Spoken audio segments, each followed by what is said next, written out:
innal hamdalillah nahmaduhu wa nasta'inuhu wa nastahdihi wa nu'minu bihi wa natawakkalu alayhi wa na'udzu billahi min shururi anfusina wa min sayyiati a'malina. من يهده الله فلا مضل له ومن يضلله فلا هادي له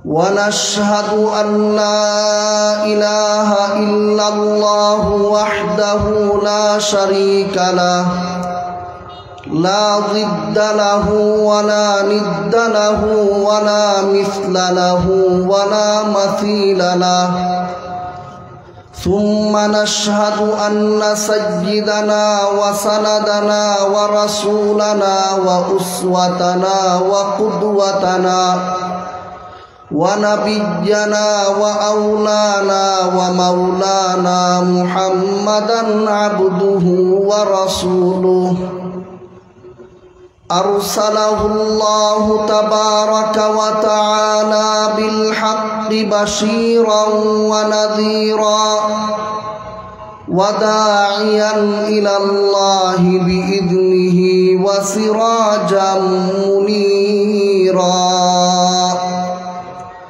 صلى الله تعالى عليه وعلى آله وأصحابه وبارك وسلم تسليما كثيرا كثيرا. أما بعد فأعوذ بالله من الشيطان الرجيم. بسم الله الرحمن الرحيم.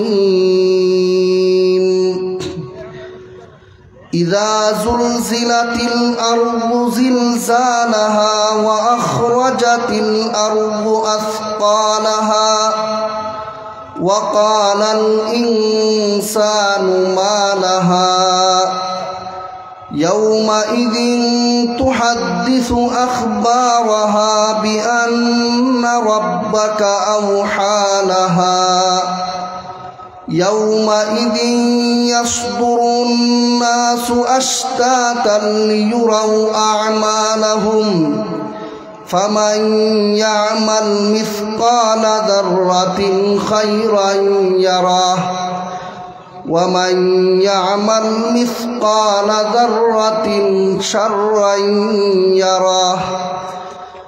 وقال رسول الله صلى الله عليه وسلم أتدرون ما أخبارها؟ قالوا الله ورسوله أعلم. قال فإن أخبارها أن تشهد على كل عبد وأمة بما عمل على ظهرها أن تقول عمل علي كذا وكذا يوم كذا وكذا أو كما قال عليه الصلاة والسلام. শ্রদ্ধেয় সভাপতি হযরত উলামায়ে কেরাম, দূর দূরান্ত থেকে আগত আমার দিন দরদি মুসলমান ভাইয়েরা ও পর্দার আড়ালে অবস্থানরত মা ও বোনেরা, আল্লাহ রব্বুল আলামিনের অগণিত শুকর, যিনি মায়া করে দয়া করে আমাদেরকে আল্লাহর কোরআনের তাফসীর শোনার জন্য এই রকম একটি মুবারক পরিবেশে আগে আগে আসার বসার সুযোগ করে দিয়েছেন। আলহামদুলিল্লাহ। সম্মানিত হাজিরিন, আমরা দেখতে পাচ্ছি মাঠের মাঝখানে কিছু জায়গা ফাঁকা রয়ে গেছে, সাইটে মানুষের সংখ্যা বেশি। কোনো কারণ থাকলে কর্তৃপক্ষকে জানাবেন যে আওয়াজ বেশি হয় বা কানে ধরে। আর যদি কোনো কারণ না থাকে তাহলে মেহরবানি করে আমরা সামনের জায়গাগুলোকে ফাঁকা না রেখে একটু বরাত করে বসি, পরিবেশটাকে সুন্দর করি। দ্বীনি মাহফিলের পরিবেশ সুন্দর করার দায়িত্ব আমরা প্রত্যেক শ্রোতা। আমি আমার দায়িত্বে আমার সৌন্দর্য রক্ষা করি, আরেকজনের দায়িত্বে যদি রক্ষা না হয় তাইলে ওনারটা উনি বুঝবে। আমরা প্রত্যেকেই একজনে আরেকজনকে হিম্মত দেই, প্রত্যেকে একটু সাহস করে আমরা আমাদের সামনের জায়গাটাকে পুরা করে বসি। এটা মাজলিসের আদব না যে একদল মানুষ পিছনে বসে থাকবে আর একদল মানুষ সাইডে বসে থাকবে আর মাঝখানের জায়গাটা ফাঁকা থাকবে। কিছুক্ষণ পরে আশা করি পিছনে জায়গাও ভরাট হয়ে যাবে। পিছনে যারা আসবে তারা পিছনেই স্থান পাক। আমরা যারা আগে আসছি আমরা আগে যেন বসি, এই জিনিসটা আমরা একটু খেয়াল রাখি। দুনিয়াতে যারা দ্বীনের কাজে আগে থাকে, পবিত্র কোরআনে আল্লাহ বলেন ওয়াস-সাবিকুনা আস-সাবিকুনা উলাইকাল মুকাররাবুন। যারা দুনিয়াতে নেক কাজে আগে থাকে, পরকালে তারা আগে আগে জান্নাতে চলে যাবে। ওই দিন দেখবেন আফসোস করবেন, আয় হায় কেন আমি পিছনে ছিলাম। পিছনে থাকার কারণে যেন আমাদের আফসোস করতে না হয়। এজন্য এরকম দ্বীনি পরিবেশে আসলে আমরা সামনে বসার চেষ্টা করি। উলামায়ে কেরামের দৃষ্টি আমার উপর পড়ুক, এরকম একটা দৃষ্টিভঙ্গি নিয়ে আমরা মাহফিলে বসার চেষ্টা করি। সম্মানিত হাজিরিন, আপনারা শুনেছেন এই মিরপুরের তাফসীর 5 দিন ব্যাপী ঐতিহ্যবাহী তাফসীর বহুদিন যাবৎ চলে আসছে। এটা কোনো গতানুগতিক ওয়াজ মাহফিল না, এটা একটি তাফসীর মাহফিল। আমাদের শুরুতেই জেনে নেওয়া দরকার, ওয়াজ আর তাফসীর এক জিনিস না। তাফসীর এক বিষয়, ওয়াজ আলাদা বিষয়। মানুষের দ্বীনের উপকার হয় যে সব কথাবার্তা শুনলে, এমন প্রত্যেকটা কথা মানুষের কাছে পৌঁছাইয়া দিলে, মানুষকে বলে দিলে তাকে ওয়াজ করা হইয়া যায়। কিন্তু এটা তাফসীর হয় না।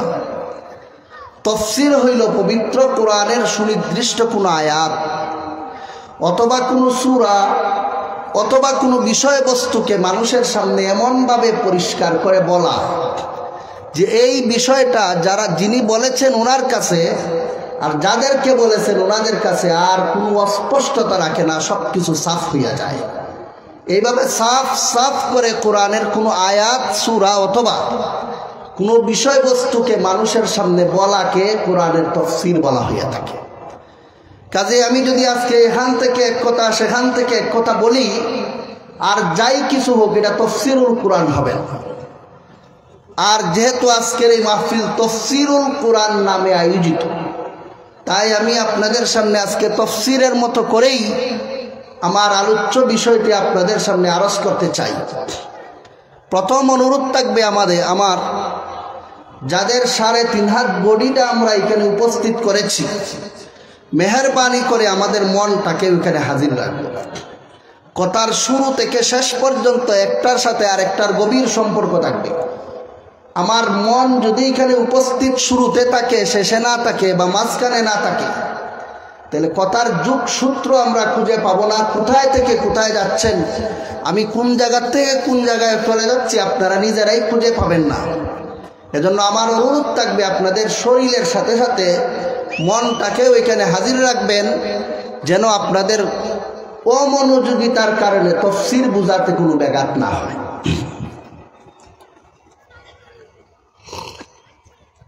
সম্মানিত হাজিরিন, আপনারা ঘোষণায় শুনেছেন এবং প্রচারপত্রে হয়তো দেখেছেন, আমার নামের পরে একটা বিষয় নির্ধারণ করে দেওয়া হয়েছে। বিষয়টি হলো কিয়ামতের বিভীষিকা সূরা জিলজাল। কিয়ামত বলতে বোঝায় যখন এই দুনিয়াটা ধ্বংস হয়ে যাবে। কিয়ামত বলতে বোঝায় এই দুনিয়া ধ্বংস হওয়ার পরে যখন মানুষ আবার আল্লাহর সামনে দাঁড়াবে। উভয় জিনিসটাকেই কিয়ামত বলা হয়ে থাকে। আর বিভীষিকা বলতে তার ভয়ঙ্কর অবস্থা বোঝায়। অর্থাৎ যেদিন এই দুনিয়াটা ধ্বংস হবে তখন দুনিয়ার কেমন ভয়ঙ্কর অবস্থা ধারণ করবে। যখন মানুষ আল্লাহর সামনে হাসরের মাঠে বিচার দেওয়ার জন্য, বিচার নেওয়ার জন্য দাঁড়াবে, হিসাব নিকাশের জন্য দাঁড়াবে, তখন মানুষের উপর কেমন ভয়ঙ্কর অবস্থা হবে, এই বিষয়গুলো কোরআন এবং হাদিসের আলোকে সূরা জিলজালের তাফসীর অবলম্বনে আপনাদেরকে বুঝাইয়া দেওয়া আমার হলো আজকে আলোচ্য বিষয়। সূরা জিলজালের প্রথম আয়াতে আল্লাহ পাক রব্বুল আলামিন বলেন, ইযা জুলজিলাতিল আরদু জিলজালাহা, যখন এই জমিনকে ভীষণভাবে কাঁপানো হবে, যখন এই জমিনে বিরাট ভূমিকম্প হবে। প্রশ্ন জাগে কখন ভূমিকম্পটা হবে? এই কখনের উত্তর তাফসীরে নাই, আছে হাদিসে। মানে আয়াতের ব্যাখ্যায় হাদিসের কিতাবে লেখা আছে, তাফসীরের কিতাবে উল্লেখ করা হয়েছে।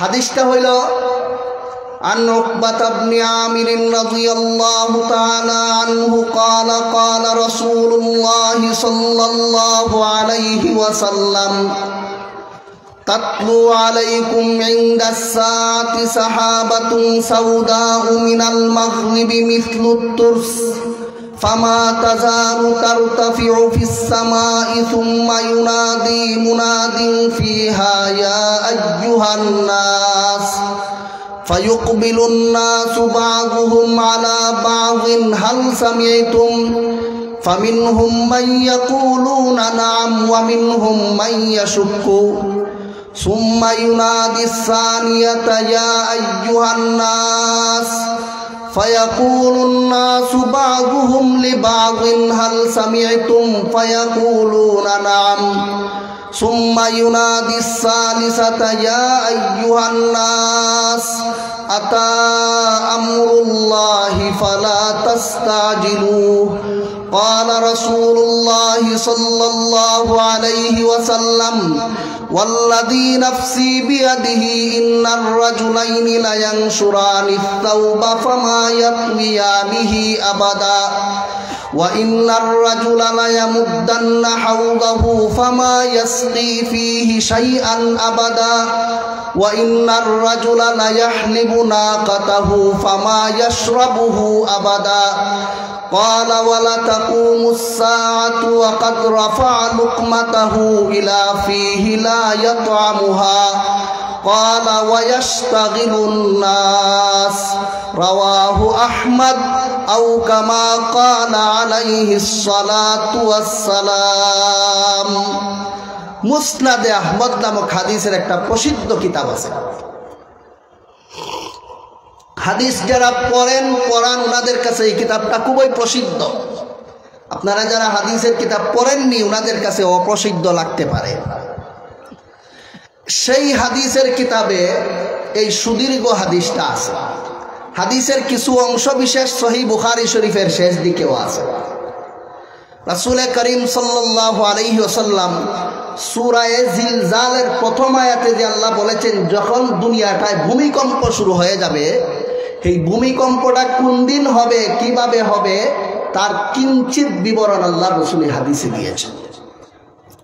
এই হাদিসটার সরাসরি অনুবাদ করলে অনেকে নাও বুঝতে পারে, এজন্য আরো কয়েকটা হাদিসের আলোকে আমি ব্যাখ্যা পেশ করছি, একটু মনোযোগ দিয়ে শুনুন।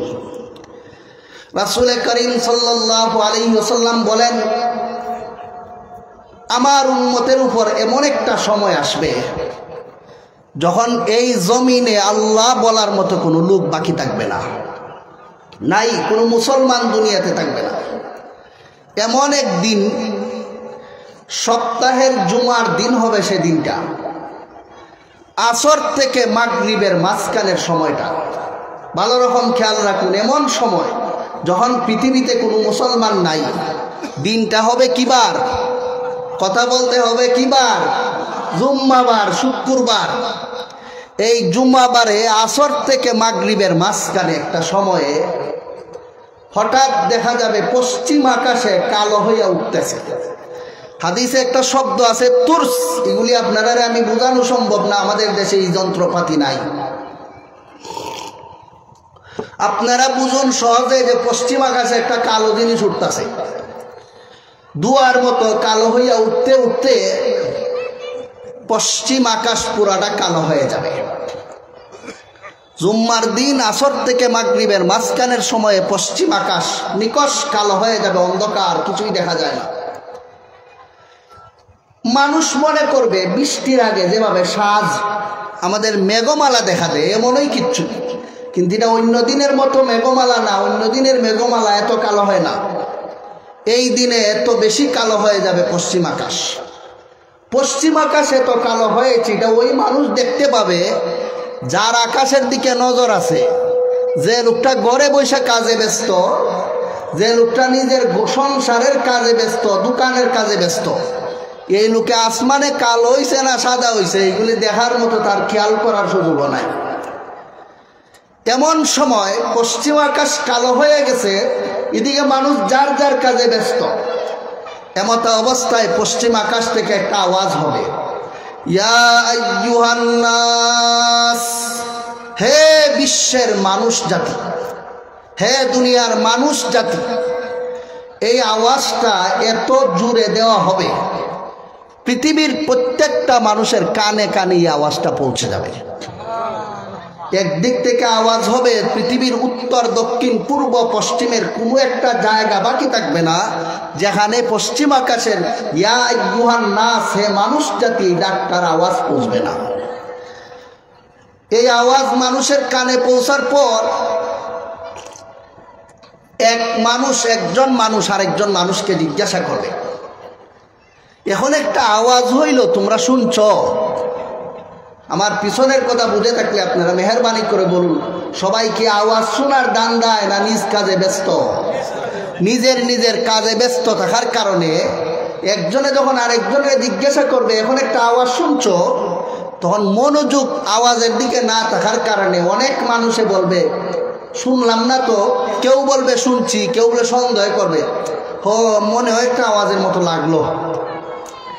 একজনে আরেকজনের জিজ্ঞাসা করতেছে, ঠিক কেমত অবস্থায় দ্বিতীয়বার আওয়াজ হবে, ইয়া আইয়ুহান নাস, হে বিশ্বের মানুষেরা। এই আওয়াজটা যখন হবে তখন আগের আওয়াজের মতোই হবে, সব মানুষের কানে এই আওয়াজ পৌঁছবে। কিন্তু আগের আওয়াজের সময় সকলের মনোযোগ ছিল না, এখন একজনে আরেকজনের জিজ্ঞেস করে মনোযোগ নিয়ে আসছে। এজন্য যখন দ্বিতীয়বার আওয়াজ হবে প্রত্যেকটা মানুষ শুনতে পারবে নিজের কাছ থেকে যেন তাকে ইয়া আইয়ুহান নাস বলে ডাকতেছে। তখন একজনে আরেকজনে যখন জিজ্ঞেস করবে এখন শুনছ, তখন বলবে হ্যাঁ এখন খুব ভালো করে শুনছি। এরপরে 3 নম্বর বার আওয়াজ দিয়া বলবে, ইয়া আইয়ুহান নাস আতা আমরুল্লাহি ফালা তাস্তাজিলুহ, হে দুনিয়ার মানুষেরা, বহুদিন যাবৎ তোমাদেরকে যে বলা হয়েছে কিয়ামত হবে, কিয়ামত হবে, আল্লাহর একটা নির্দেশ এসে গোটা দুনিয়াকে ধ্বংস করে দিবে, এই কিয়ামত চলে আসছে, আর দেরি হবে না, এখনই কিয়ামত হয়ে যাবে। এই আওয়াজটা তৃতীয়বারের ডাক দেওয়ার পরে ফেরেশতা বলে দিবেন। তৃতীয়বার যখন ডাক দিয়া বলা হবে এখন কিয়ামত চলে আসছে, রাসূল করিম সাল্লাল্লাহু আলাইহি ওয়াসাল্লাম বলেন, ওয়াল্লাযী নাফসি বিয়াদিহি ইন্নার রাজুলাইনি লা ইয়ানশুরানিস সাওবা ফামা ইয়াকবিয়ানিহি আবাদা ওয়া ইন্নার রাজুলা লা ইয়াহলিবু নাকাতাহু ফামা ইয়াশরাবুহু আবাদা। আল্লাহর রাসূল বলেন, যেই মাত্র আওয়াজ তৃতীয় আওয়াজটা দিবে, আওয়াজ দেওয়ার পরই এত তাড়াতাড়ি দুনিয়াটা কিয়ামত হয়ে যাবে। দোকানের মধ্যে একজন মানুষ আরেকজন মানুষরে বলছে, তুমি আমার শাড়িটায় ধরো, আমরা দুইজন মিলে এডভাইস করি। এই মাথাওয়ালা লোকটায় তার অপর মাথার লোকের কাছে শাড়ির কাপড়ের অংশটা নিয়ে দিতে পারবে না, বাজ করার কাজ কমপ্লিট করতে পারবে না, এর আগেই আসমান জমিন ধ্বংস হইয়া দুনিয়া কিয়ামত হয়ে যাবে। রাসূল করিম সাল্লাল্লাহু আলাইহি ওয়াসাল্লাম কত দ্রুত 3 নম্বর বার ডাক দেওয়ার পরে কিয়ামত হবে। রাসূল ফরমান, ওয়ালা তাকুমুস সাআতু ওয়া কাদ রাফা লুকমাতাহু ইলা ফিহি লা ইয়াতআমুহা, খাবারের লুকমাটা হাতে লইয়া মুখের ভিতরে ঢুকাইয়া দিছে, কিন্তু গিলতে পারবে না, গিলবার আগেই আল্লাহ গোটা দুনিয়াকে কিয়ামত করে ফেলবে। ওই কিয়ামত যে হবে তখন ভূমিকম্পের মাধ্যমে কিয়ামত হবে। কোরআনে সূরা জিলজালের প্রথম আয়াতে আল্লাহ বলেছেন ইদা জুলজিলাতিল আরদু জিলজালাহা, যখন ভূমিকম্প হবে, হবেটা কখন? ওই 3 নম্বর আওয়াজ দেওয়ার পরের সময়টা। কথা বুঝলেন কিনা আপনারা? তাফসীর বুঝে আসতেছে কিনা আপনাদের? আল্লাহ সূরা জিলজালে বলেছেন যখন দুনিয়াকে কাঁপিয়ে দেওয়া হবে, ভূমিকম্প দেওয়া হবে, কখন? সেই জুমার দিনে আসর নামাজের পরে, যখন দুনিয়াতে কোনো মুমিন মুসলমান থাকবে না, পশ্চিম আকাশ যখন অন্ধকার হয়ে যাবে, অন্ধকারের আড়াল থেকে যখন একজন ফেরেশতা আওয়াজ দিবে, তৃতীয়বার আওয়াজ দেওয়ার পরে তখন দুনিয়াতে ভূমিকম্প শুরু হয়ে যাবে। কথা বুঝলেননি আপনারা? মুহতারাম হাজিরিন, ভূমিকম্প হবে কেন? দুনিয়াটাকে ধ্বংস করার জন্য। খালি দুনিয়ার জমিনটাই ভূমিকম্পের দ্বারা কাঁপবে না, জমিন হইল নিচে, আর আওয়াজটা ধাক্কাটা আসবে উপর থেকে।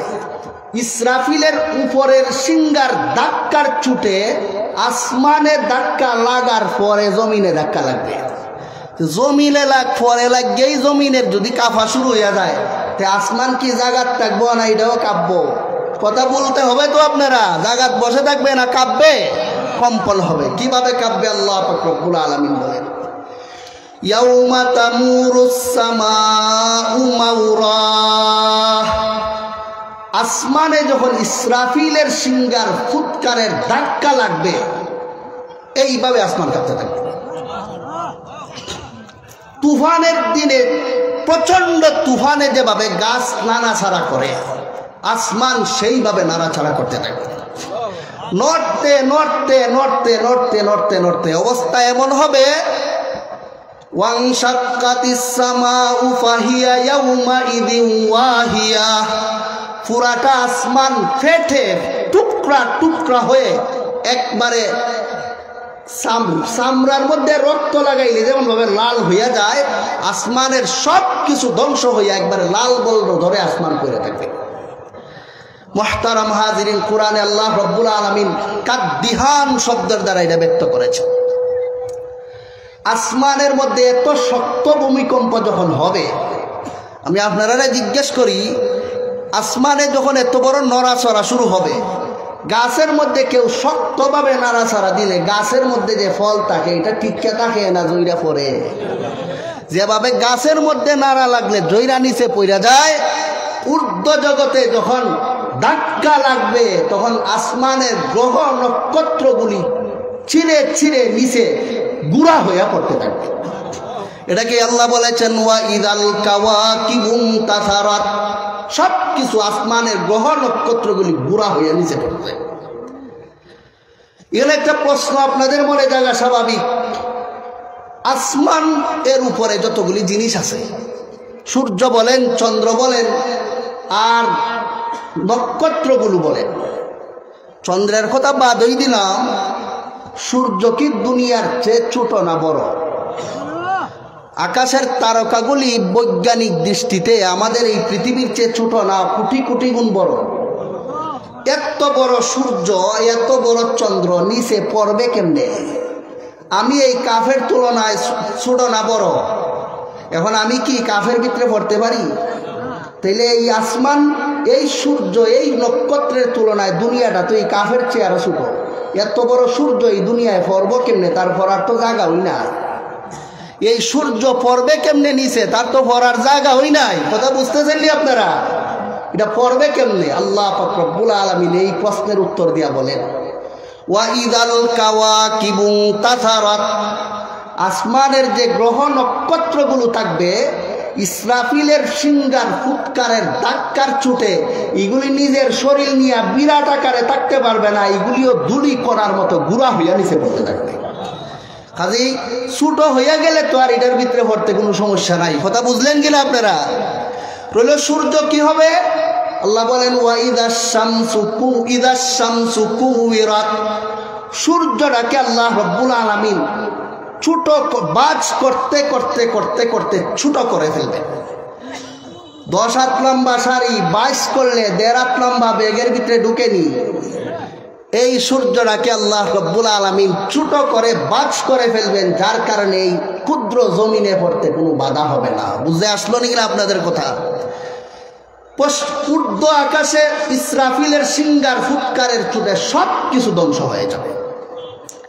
নিচে যখন এসে ধাক্কাটা লাগবে তখন জমিনের মধ্যে কম্পন শুরু হবে। এটাই আল্লাহ পাক রব্বুল আলামিন ইযা যুলজিলা সূরার প্রথম আয়াতে বলেছেন। আল্লাহ বলেন ইযা যুলজিলাতিল আরদু জিলজালাহা, যখন ইসরাফিলের সিঙ্গার ফুৎকারের ধাক্কায় জমিন ভীষণ আকারে কাঁপতে থাকবে, ভূমিকম্প শুরু হয়ে যাবে।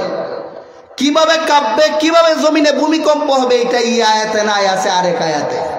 আল্লাহ রব্বুল আলামিন বলেন ওয়ারুজ্জাতিল আরদু রাজ্জা ওয়া বুসাতিল জিবালু বাসসা। ইযা রুজ্জাতিল আরদু রাজ্জা ওয়া বুসাতিল জিবালু বাসসা, জমিনটাকে আল্লাহ রব্বুল আলামিন এমন বেশি মারাত্মকভাবে কাঁপাইবেন আর নাড়াচাড়া করাইবেন, জমিনের মধ্যে সবচেয়ে শক্ত অংশ যে পাহাড় আছে সেই পাহাড় পর্যন্ত ধুলি কণার মতো উঠতে থাকবে। কি পরিমাণ শক্ত ভূমিকম্প হবে এই জমিনে, এটা কিয়ামত কায়েম না হইলে কোনো মানুষকে বোঝানোই সম্ভব না।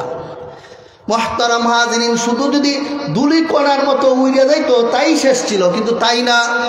আল্লাহ রব্বুল আলামিন বলেন ওয়া হুমিলাতিল আরদু ওয়াল জিবালু ফাদুক্কাতা দাক্কাতাও ওয়াহিদা, এই জমিন, এই পাহাড় পর্বত সব কিছুকে আল্লাহ উঠাইয়া একটা আছাড় মেরে দেন। আছাড়ের চুটে কোনো কিচ্ছু আর এই জমিনের মধ্যে টিকে থাকতে পারবে না। ওয়াতাকুনুল জিবালু কালইহনিল মানফুস, একেবারে তুলা যেভাবে উড়ে যায় সেইভাবে এই জমিন পাহাড় পর্বতগুলি উঠতে থাকবে।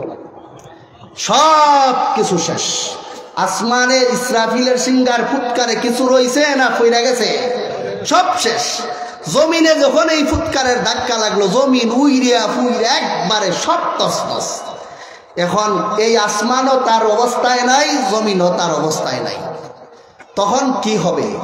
যখন আসমানও শেষ, জমিনও শেষ, তখন কি হবে? এটাই সূরা জিলজালে নাই, কোরআনের অন্য আয়াতে আল্লাহ পাক রব্বুল আলামিন বলেছেন। আল্লাহ বলেন ওয়ামা কাদারুল্লাহ হাক্কা কাদরিহি ওয়াল আরদু জামিআন কাবদাতুহু ইয়াওমাল কিয়ামাতি ওয়াস সামাওয়াতু মাতউইয়াতুন বিয়ামিনিহি সুবহানাহু ওয়া তাআলা আম্মা ইউশরিকুন। অন্য আয়াতে বলেন ইয়াউমা নাতমিস সামাআ কাতাইয়িস সিজিল্লি লিল কুতুব কামা বাদানা আউওয়ালা খালকিন নুঈদুহু ওয়াদান আলাইনা ইন্না কুন্না ফাইলিন। এই আসমান, এই জমিনকে যখন আল্লাহ কাঁপাইয়া নাড়াইয়া শেষ করে দিবেন, কিছুই থাকবে না, তখন আল্লাহ রব্বুল আলামিন এই আসমান জমিন যে করবেনটা কি, এর বিবরণ দিয়ে আল্লাহ বলেন তখন 7 আসমান 7 জমিনের এই ভগ্নাংশ যা একদম শেষ হয়ে গেছে, এই বাকি অংশটাকে আল্লাহ রব্বুল আলামিন বাজ করে ফেলবেন, গুটিয়ে ফেলবেন। এই 7 আসমান 7 জমিন একবারে আল্লাহর আরশ সহ সব কিছুকে আল্লাহ রব্বুল আলামিন আল্লাহ গুটাইয়া আল্লাহর কুদরতি হাতের মধ্যে নিয়ে নেবেন। তাফসীরে ইবনে কাসিরে আছে 7 আসমান 7 জমিন সহ গোটা মাখলুকাতকে আল্লাহ রব্বুল আলামিন পেঁচাইয়া গুটাইয়া বাজ কইরা যখন আল্লাহর কুদরতি হাতে আল্লাহ নিয়ে নিবেন, তখন এই 7 আসমান 7 জমিন আল্লাহর কুদরতি হাতে একটা সরিষার দানার চেয়ে আরো ছোট মনে হবে। এই সরিষার দানার চেয়ে আরো ছোট এই 7 আসমান 7 জমিনকে আল্লাহ রব্বুল আলামিন আল্লাহর হাতে নিয়ে বলবেন আইনাল জাব্বারুন আইনাল মুতাকাব্বিরুন আইনা মুলুকুল আরদ লিমানিল মুলকুল ইয়াউম লিল্লাহিল ওয়াহিদিল কাহ্হার। হে দুনিয়ার রাজা বাদশারা, যাদের দাপটের ছুটে 15 বছর মানুষ শান্তিতে থাকতে পারে নাই, ওই দুনিয়ার ওই সমস্ত লিডাররা যাদের জুলুমের কারণে মানুষ শান্তিতে দুনিয়াতে বসবাস করতে পারে নাই, আজকে তোমরা গেলে কোথায়? তোমাদের দেখা চাই। কেউ আছে না শেষ? আল্লাহ বারবার বলতে থাকবেন আইনাল জাব্বারুন আইনাল মুতাকাব্বিরুন, দাপটশালীরা আজকে তোমরা কোথায়? ক্ষমতাশালীরা আজকে তোমরা কোথায়? অহংকারীরা আজকে তোমরা কোথায়? আজকে তোমাদের রাজত্ব কোথায় গেল? আজকে তোমাদের ক্ষমতা কোথায় গেল? আজকে তোমাদের অস্তিত্ব কোথায় লুকাইয়া রইল? কিন্তু কেউ উত্তর দেওয়ার মতো নাই, কেউ তো নাই। আছেন তো একজনই, উনি কে? তখন আল্লাহ নিজেই বলবেন লিমানিল মুলকুল ইয়াউম, আজকের রাজত্ব কার হাতে? কেউ উত্তর দেওয়ার মতো নাই। শেষ পর্যন্ত আল্লাহ নিজেই বলবেন লিল্লাহিল ওয়াহিদিল কাহ্হার, মহাপরাক্রমশালী একমাত্র আমি আল্লাহর হাতে আজকের রাজত্ব।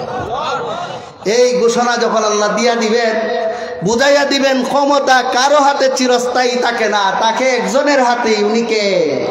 আল্লাহ। এই মালিক ইয়াউমিদ্দিন যে সূরা ফাতিহা আল্লাহ বলেছেন, এর পরিপূর্ণ বাস্তবায়ন আল্লাহ নিজে করে, এরপরে আল্লাহ রব্বুল আলামিন দুনিয়াটাকে ছেড়ে দিবেন।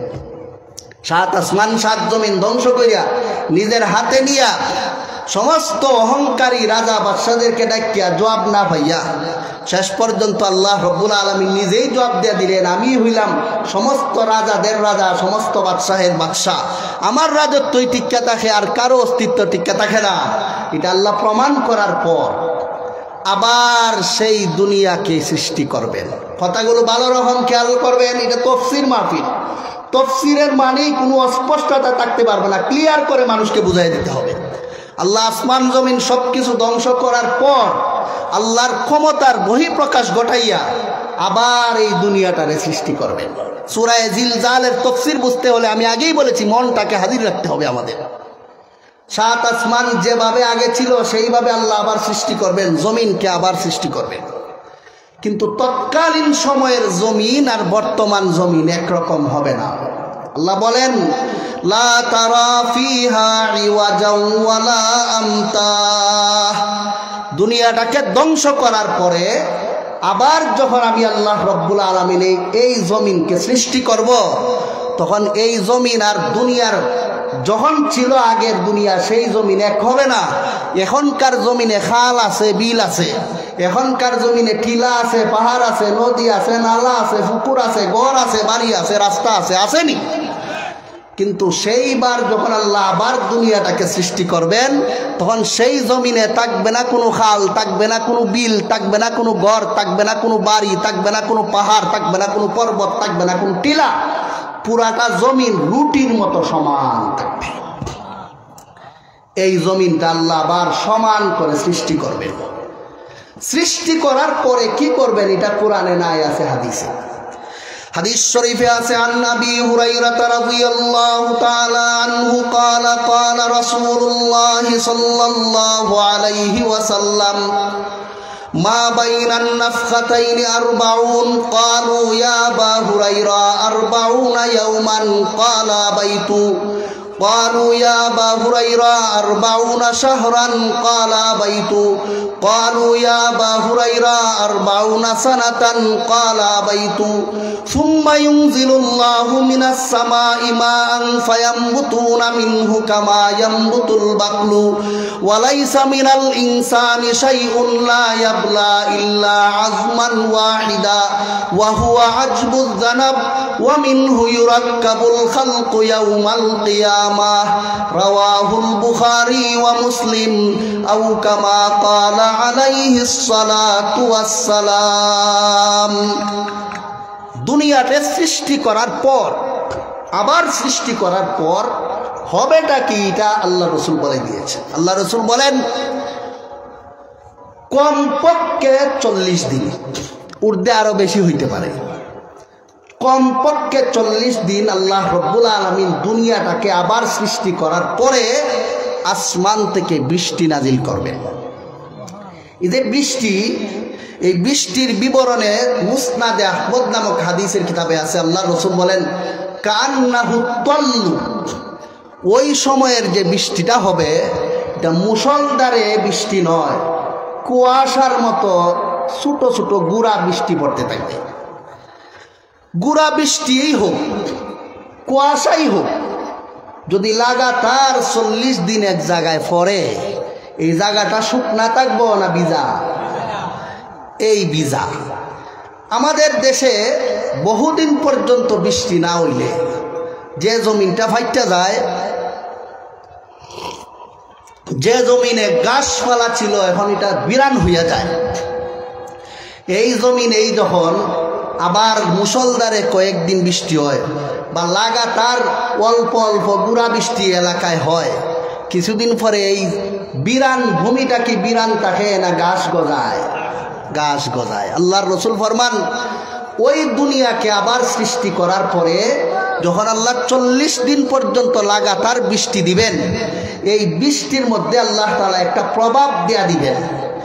জমিনের মধ্যে বৃষ্টি পড়লে যেভাবে ঘাস গজায়, ওই 40 দিনের বৃষ্টিতে দুনিয়ার মাটির নিচে যত মানুষকে দাফন করা হয়েছে ওই সমস্ত মানুষের লাশ গজাইয়া উঠবে। এই বৃষ্টিতে, বর্তমানের বৃষ্টিতে আমাদের জমিনের লুকায়িত থাকা ঘাস গজাইয়া উঠে। কিয়ামতের আগের বৃষ্টির প্রভাবে ঘাস গজাইব না লাশ? আমার যে বডিটা 3.5 হাত বডি নিয়ে দুনিয়া থেকে গেছি, আপনি 3.5 হাত যে বডিটা দুনিয়া থেকে নিয়ে গেছেন, সেই বডিটা কবরে দাফন করার পরে অস্তিত্বহীন হইয়া গেছিল। কুজ্জা মিলে না আড্ডিও মানুষের, আপনারা দেখছেন কিনা? গেল কোথায়? এই লুকাইয়া যাওয়া লাশটাকে আল্লাহ রব্বুল আলামিন এই 40 দিনের বৃষ্টির বদৌলতে ঘাসের মতো গজাইয়া তুলে দিবেন। এখানে আপনাদের মনে একটা প্রশ্ন থাকতে পারে, এই প্রশ্নের উত্তরই আল্লাহ সূরা জিলজালের প্রথম আয়াতে দিয়েছে, যে একটা লোক মারা গেল বিমান অ্যাক্সিডেন্ট করিয়া, সাগরের উপরে তার বিমান অ্যাক্সিডেন্ট হয়েছে, লাশটা জ্বলিয়া পইরা গেছে পানির মধ্যে। পানির মধ্যে যে মাছ আছে, একটা মাছে তার কান খাইছে, আরেকটা মাছে তার পাও খাইছে, আরেকটা মানুষ মাছে তার নাক টাইনা নিছে, আরেকটা মাছে তার বুড়ল টাইনা লইয়া গেছে বিভিন্ন জায়গা। এক মাছে তার নাক খাইয়া চলে গেছে ফিলিস্তিন সাগরে, আরেক মাছে তার কান খাইয়া আইছে ভারত সাগরে। এই লোকটা যখন বৃষ্টির প্রভাবে যার যার দাফনের জায়গা থেকে গজাইয়া উঠত, এই লোকটার তো একটা নির্দিষ্ট জায়গায় হইছে না, সে গজাইব কেমনে তার জায়গায়? সে তো বিচ্ছিন্ন অবস্থায় বিভিন্ন জায়গায় আছে। এই লোকটা তো বিভিন্ন জায়গার মধ্যে থাকবে, সে গজাইয়া উঠবো কেমনে পরিপূর্ণ মানুষ হিসাবে? মুফাসসিরিনে কেরাম তাফসীরের কিতাবে লেখেন, সূরা জিলজালের প্রথম আয়াতে যে আল্লাহ বলেছেন ইদা জুলজিলাতিল আরদু জিলজালাহা, দুনিয়াটাকে কাঁপানো হবে। এই কাঁপানোর পরে আপনাদেরকে আমি জিজ্ঞেস করি, জমিনটা কি এইভাবে থাকবে না দুলার মতো?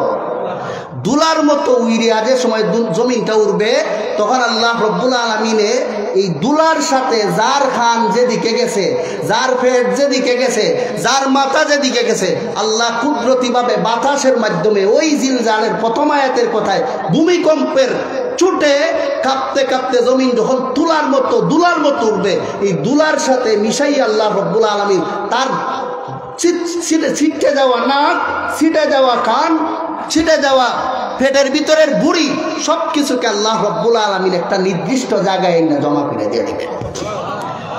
এখন বৃষ্টির প্রভাব, বৃষ্টিটা যখন পড়বো, এখানে লাশটা গজাইয়া উঠতে বিভিন্ন জায়গার থেকে মাটি আসতে হবে না, এখানে তাকাই যথেষ্ট, এই জায়গাটাই যথেষ্ট। এখান থেকেই প্রত্যেকটা মানুষ একটা নির্দিষ্ট জায়গার মধ্যে তার লাশটা গজাইয়া উঠবে। একবারে 3.5 হাত যে বডি নিয়ে দুনিয়া থেকে গেছিল, সেই বডি নিয়েই সে কবরের মধ্যে প্রস্তুত হয়ে থাকবে হাসরের মাঠে ওঠার জন্য। এইভাবে আল্লাহ রব্বুল আলামিন সমস্ত মানুষকে কবরের মধ্যে তার 3.5 হাত বডি দিয়া একদম অপেক্ষমান রেখে দিবেন হাসরের মাঠে ওঠার জন্য।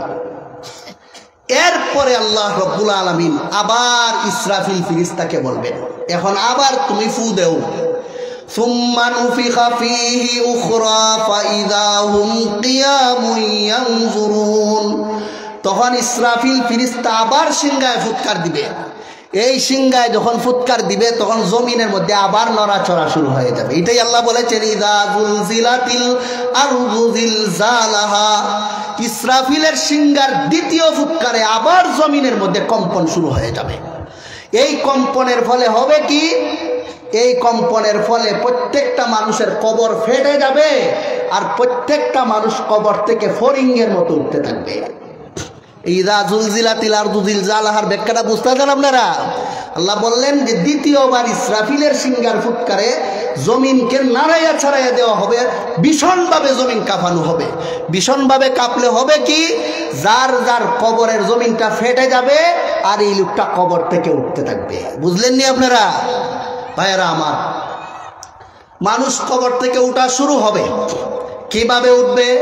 আল্লাহ বলেন কান্নাহুম জারাদুম মুনতাশির, ফরিং যেভাবে গর্ত থেকে বাইর হয়। আমরা দেশে উলুফুক কইনি, উলুফুক চিনেন তো আপনারা?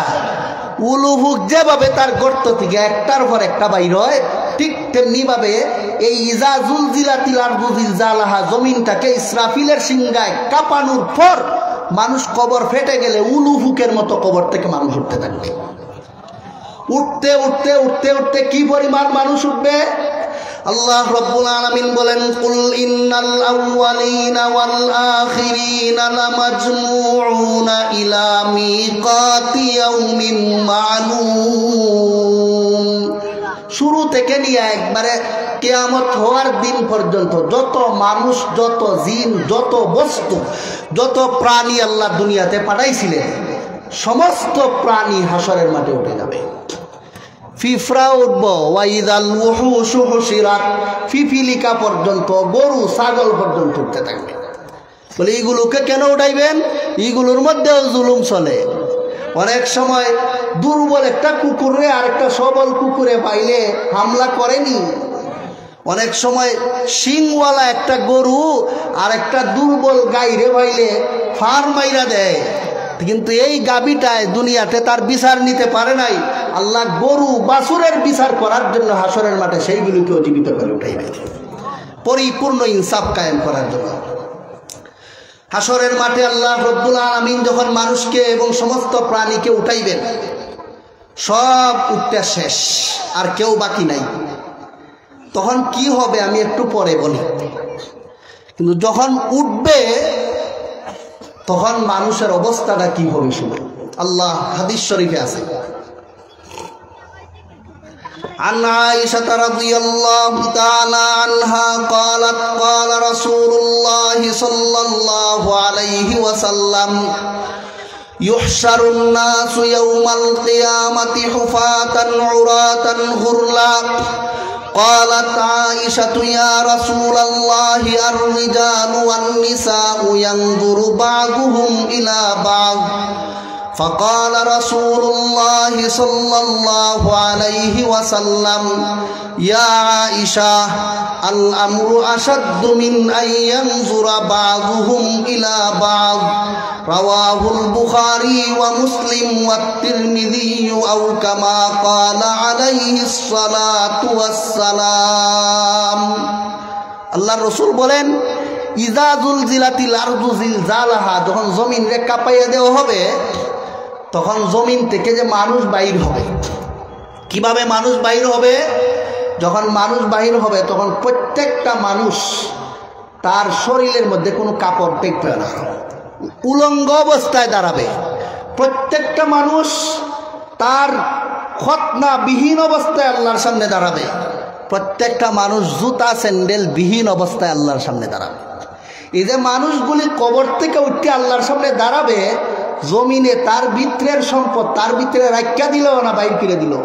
কথা কই না দিই আপনারা, রাখছে না বাইর করছে? এটাই আল্লাহ ইযা জুলজিলা সূরার 2 নম্বর আয়াতে বলেন ওয়াখরাজাতিল আরদু আতকালাহা, ইসরাফিলের সিংহার ফুৎকারের ধাক্কার ছুটে জমিন ফাটিয়া তার ভিতরে লুকায়িত থাকা সমস্ত লাশকে সে বের করে দিবে। বের করার পরে যখন সে উঠবে, উলঙ্গ হইয়া উঠবে, জুতা স্যান্ডেল বিহীন অবস্থায় উঠবে এবং খতনা বিহীন অবস্থায় সমস্ত মানুষ উঠবে। এই অবস্থাটা প্রায় সব মানুষেরই থাকবে। উঠে সময় যখন মানুষ কবর থেকে উঠে তখন প্রত্যেকটা মানুষের মুখে একটা বুলি থাকবে। খুব ভালো করে খেয়াল করুন, মনোযোগ দিয়া শুনুন। যেদিন কিয়ামত কায়েম হবে এই দিন দেখবেন মিরপুরের ওয়াজে যেমনে শুনছিলাম আজকে এইভাবেই দেখতেছি। আমার একটা কথাও বানানো না, সবগুলি কোরআন এবং হাদিসে আছে। যারা উলামায়ে কেরাম আছেন তারা খুব ভালো করে বুঝতেছেন। আপনারা যদি স্মরণ রাখতে পারেন আজকের কথাগুলো, যেদিন কিয়ামতের মাঠে দাঁড়াইবেন সেদিন বুঝবেন যে ওই মিরপুরের তাফসীরে যেভাবে শুনছিলাম হুবহু সেইভাবেই আজকে দেখা যাচ্ছে সব কিছু। কারণ আমার নবীর কথার কোনো অংশ কি মিথ্যা আছে? সব কিছু এই বাতিটা জ্বলতেছে যেমন সত্য, এর চেয়ে আরো বেশি সত্য।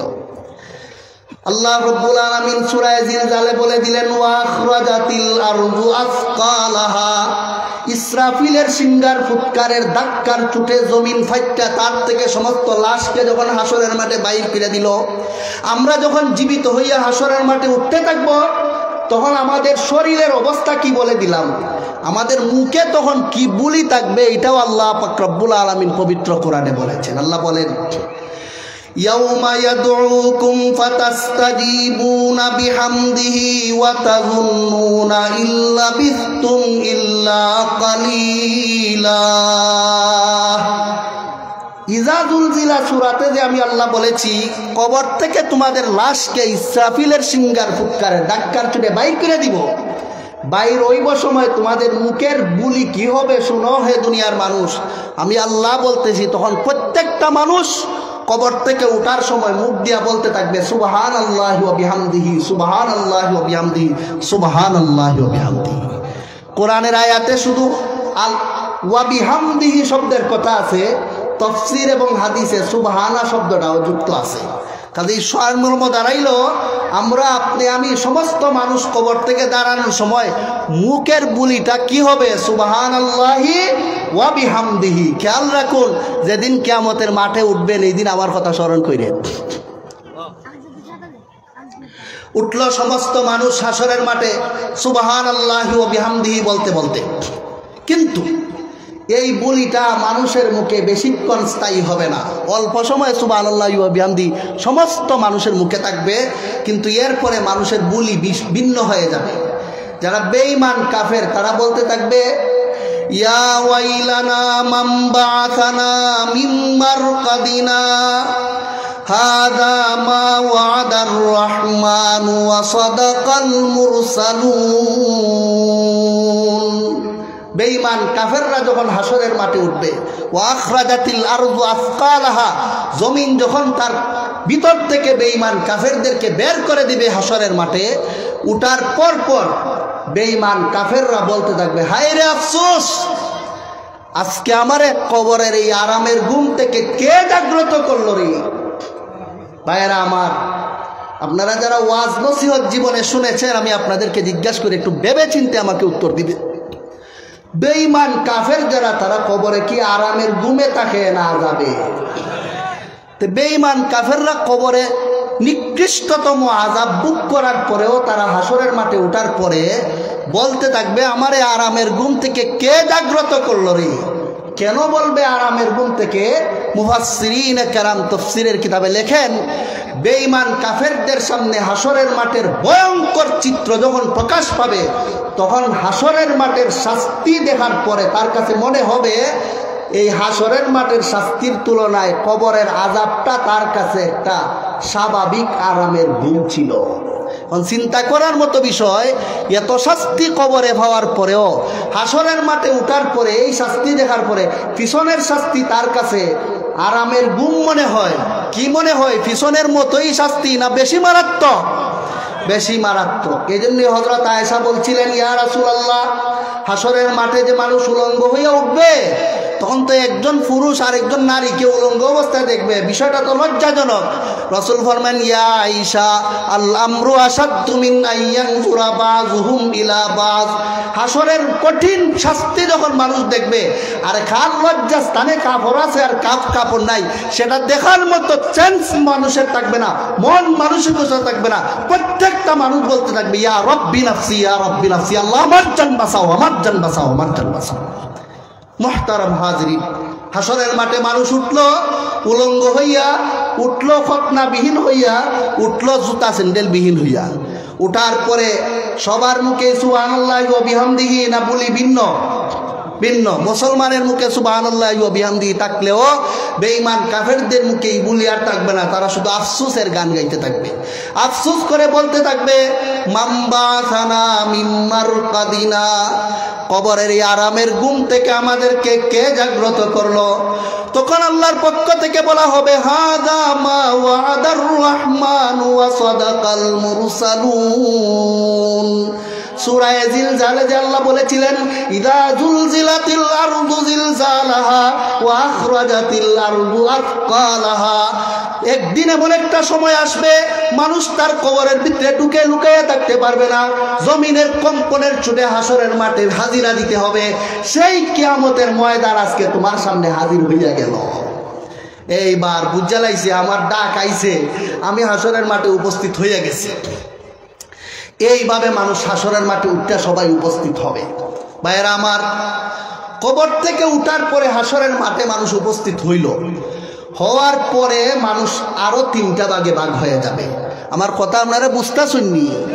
সবাই মনোযোগ দিয়ে বুঝবেন। আমি আগেই বলেছি তাফসীর বুঝতে হলে শুরুর সাথে শেষ পর্যন্ত বুঝতে হলে আমাদের মনটাকে হাজির রাখতে হবে। সব মানুষ সুবহানাল্লাহি ওয়া বিহামদিহি বললে উঠলো, উঠার পরে কাফেররা আফসোসের কথা বলতে থাকলো সুবহানাল্লাহ বাদ দিয়া। এখন সব দাঁড়ায় রয়েছে হাসরের মাঠে। দাঁড়ানোর পরে আবার হাসরের মাঠের মানুষের তিনটা অবস্থা হবে, হাদিস শরীফে আছে। ইউহশারুন নাসু ইয়াউমাল কিয়ামাতি সালাসাতা আসনাফ সিনফান রুকবানান সিনফান মুশাতান সিনফান আলা উজুহিহিম। আল্লাহ রাসূল বলেন হাসরের মাঠে মানুষ উঠার পরে তিন ভাবে মানুষ বিভক্ত হয়ে যাবে। একদল মানুষকে আল্লাহ হাসরের মাঠের জমিনে দাঁড় করাইয়া রাখবেন না, আল্লাহ তাদেরকে জান্নাতি সোয়ারির উপর আরোহণ করাইয়া রেখে দিবেন। দুই নম্বর, আরেক দল মানুষকে আল্লাহ তাদের পায়ের উপরেই থাকতে দিবেন, দুনিয়াতে যেভাবে দাঁড়ায় এইভাবেই দাঁড়াইয়া থাকবো।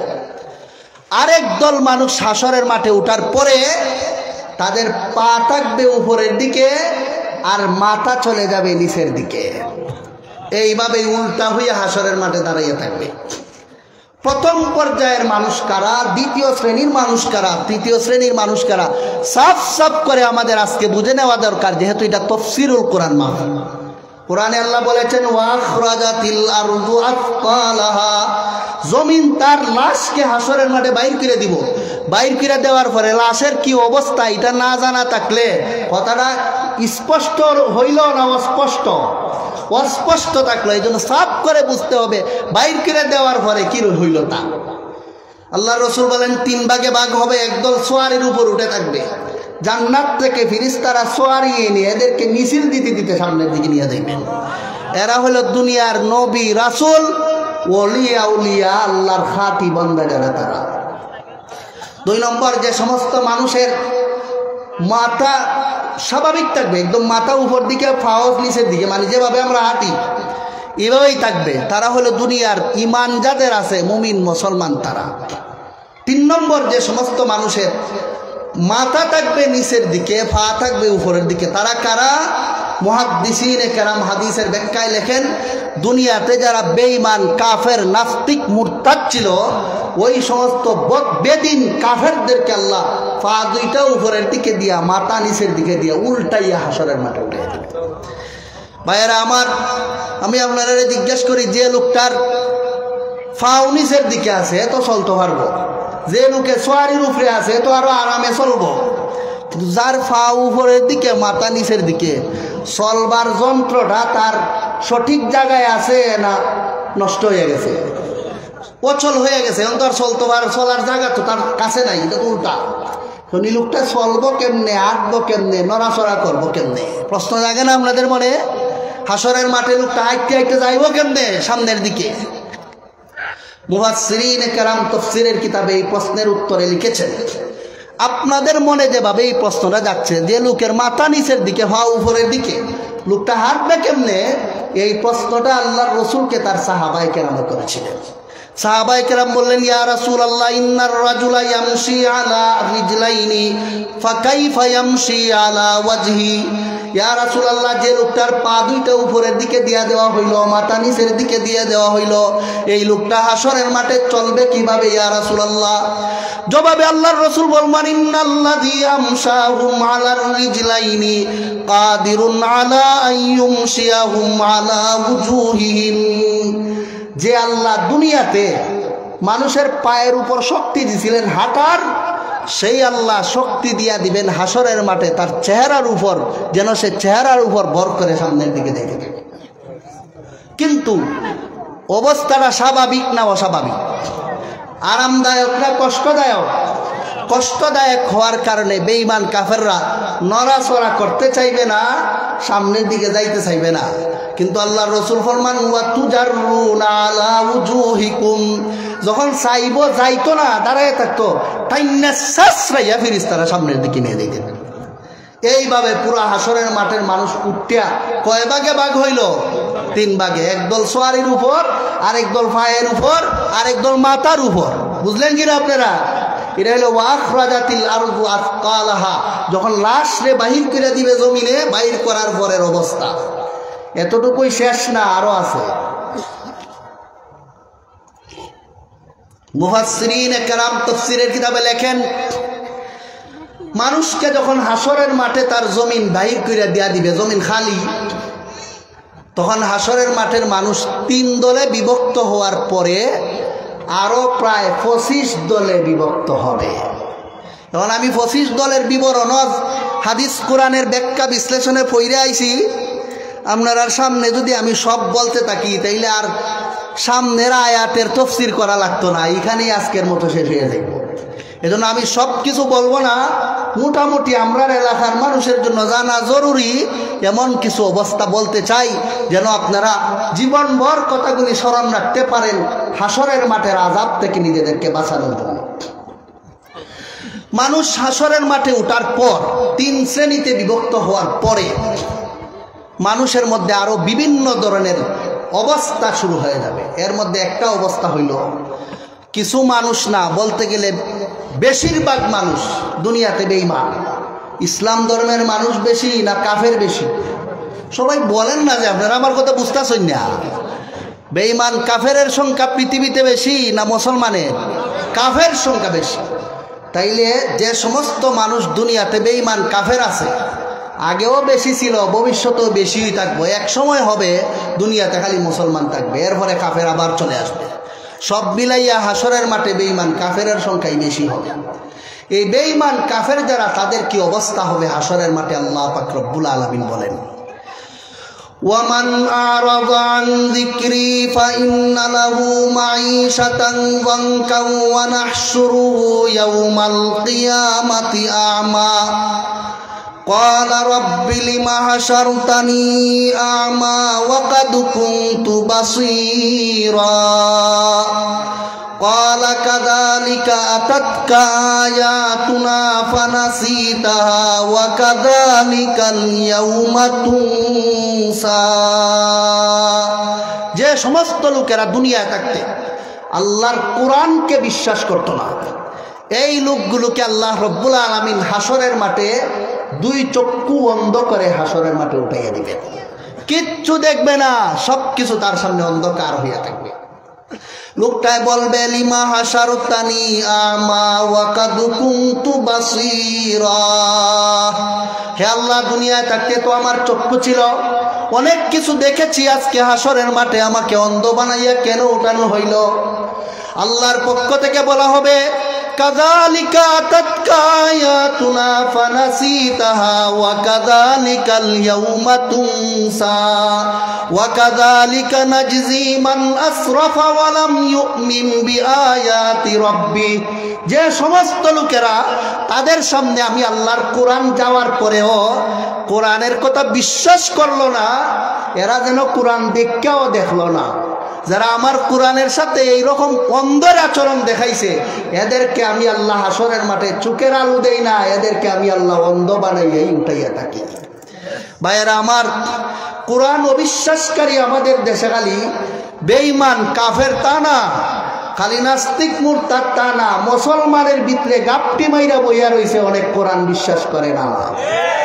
আমার স্মরণ আছে, আমি বান্যাগাঁও মাদ্রাসাত পড়ি এই সময়, আপনাদের এই এলাকায় আমি এই সময় থাকি। একটা লোক রে একদিন একজন হুজুরে বললেন এই কথাটা কোরআন শরীফের বিরুদ্ধে যায়। কয় কোরআন টুরান এখনের যুগ আর চলতো না।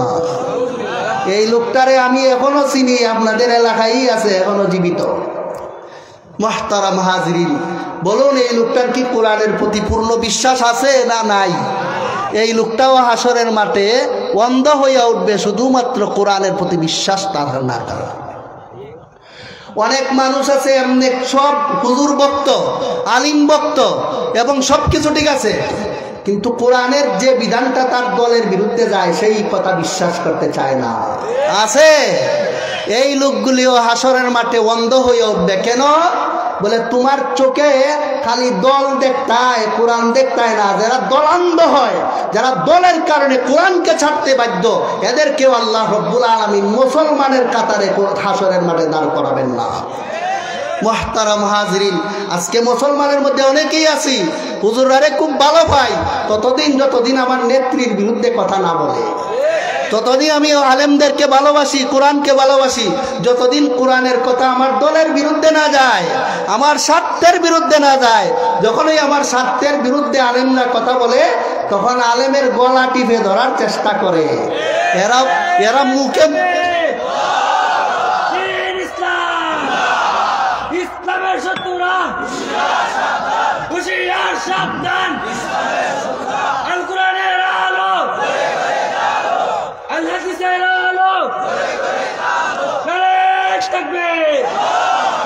মুহতারাম হাজরিন, যারা মুখে মুখে ইমানের বুলিয়া উড়ায়, মুসলমানিত্ব দাবি করে, কিন্তু দলের বিরুদ্ধে গেলে কোরআনের বুড়ি আঙ্গুল দেখায়, বলুন এই সমস্ত মানুষরা কি প্রকৃত অর্থে কোরআন বিশ্বাসী না অবিশ্বাসী?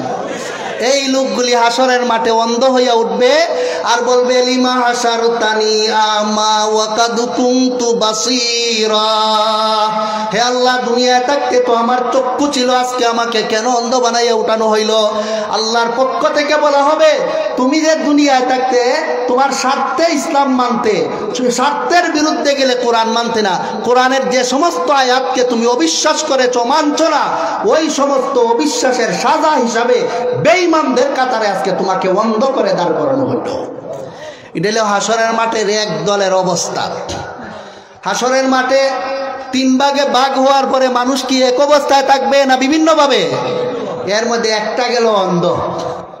2 নম্বর, হাসরের মাঠে দেখা যাবে এমনও কিছু মানুষ উঠছে যাদের কাঁধের উপর গরু উঠতে থাকবে, তাদের কাঁধের উপরে ছাগল উঠতে থাকবো, তাদের কাঁধের উপরে চাউলের বস্তা থাকবে, গমের বস্তা থাকবে। আপনারা বলবো এই দলটাকে জানতে চাননি আপনারা? এরা কারা?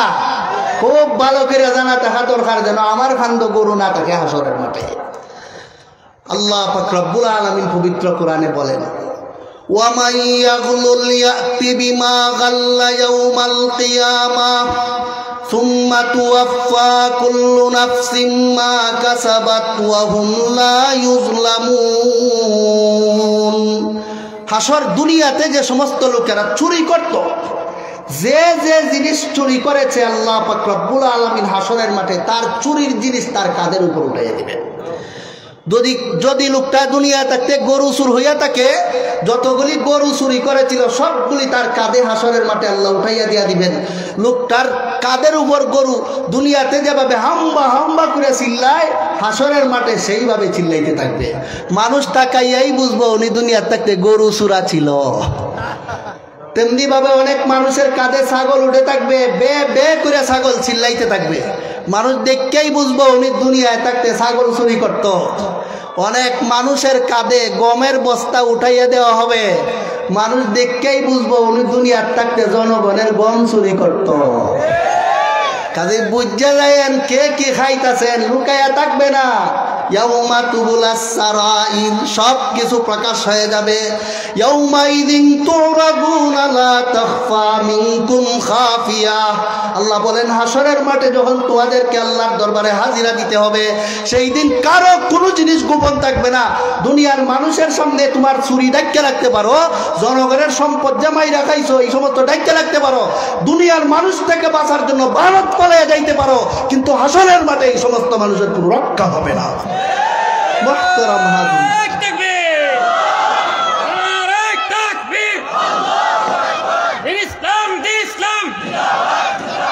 ইসলামের শত্রুরা মুহতারাম হাজিরিন, একদল অন্ধ হইল আর একদল নিজের কাঁধের মধ্যে গরু, ছাগল, উটের চাউলের বস্তা, গমের বস্তা নিয়ে দাঁড়াইল। কয় দল গেল? 2।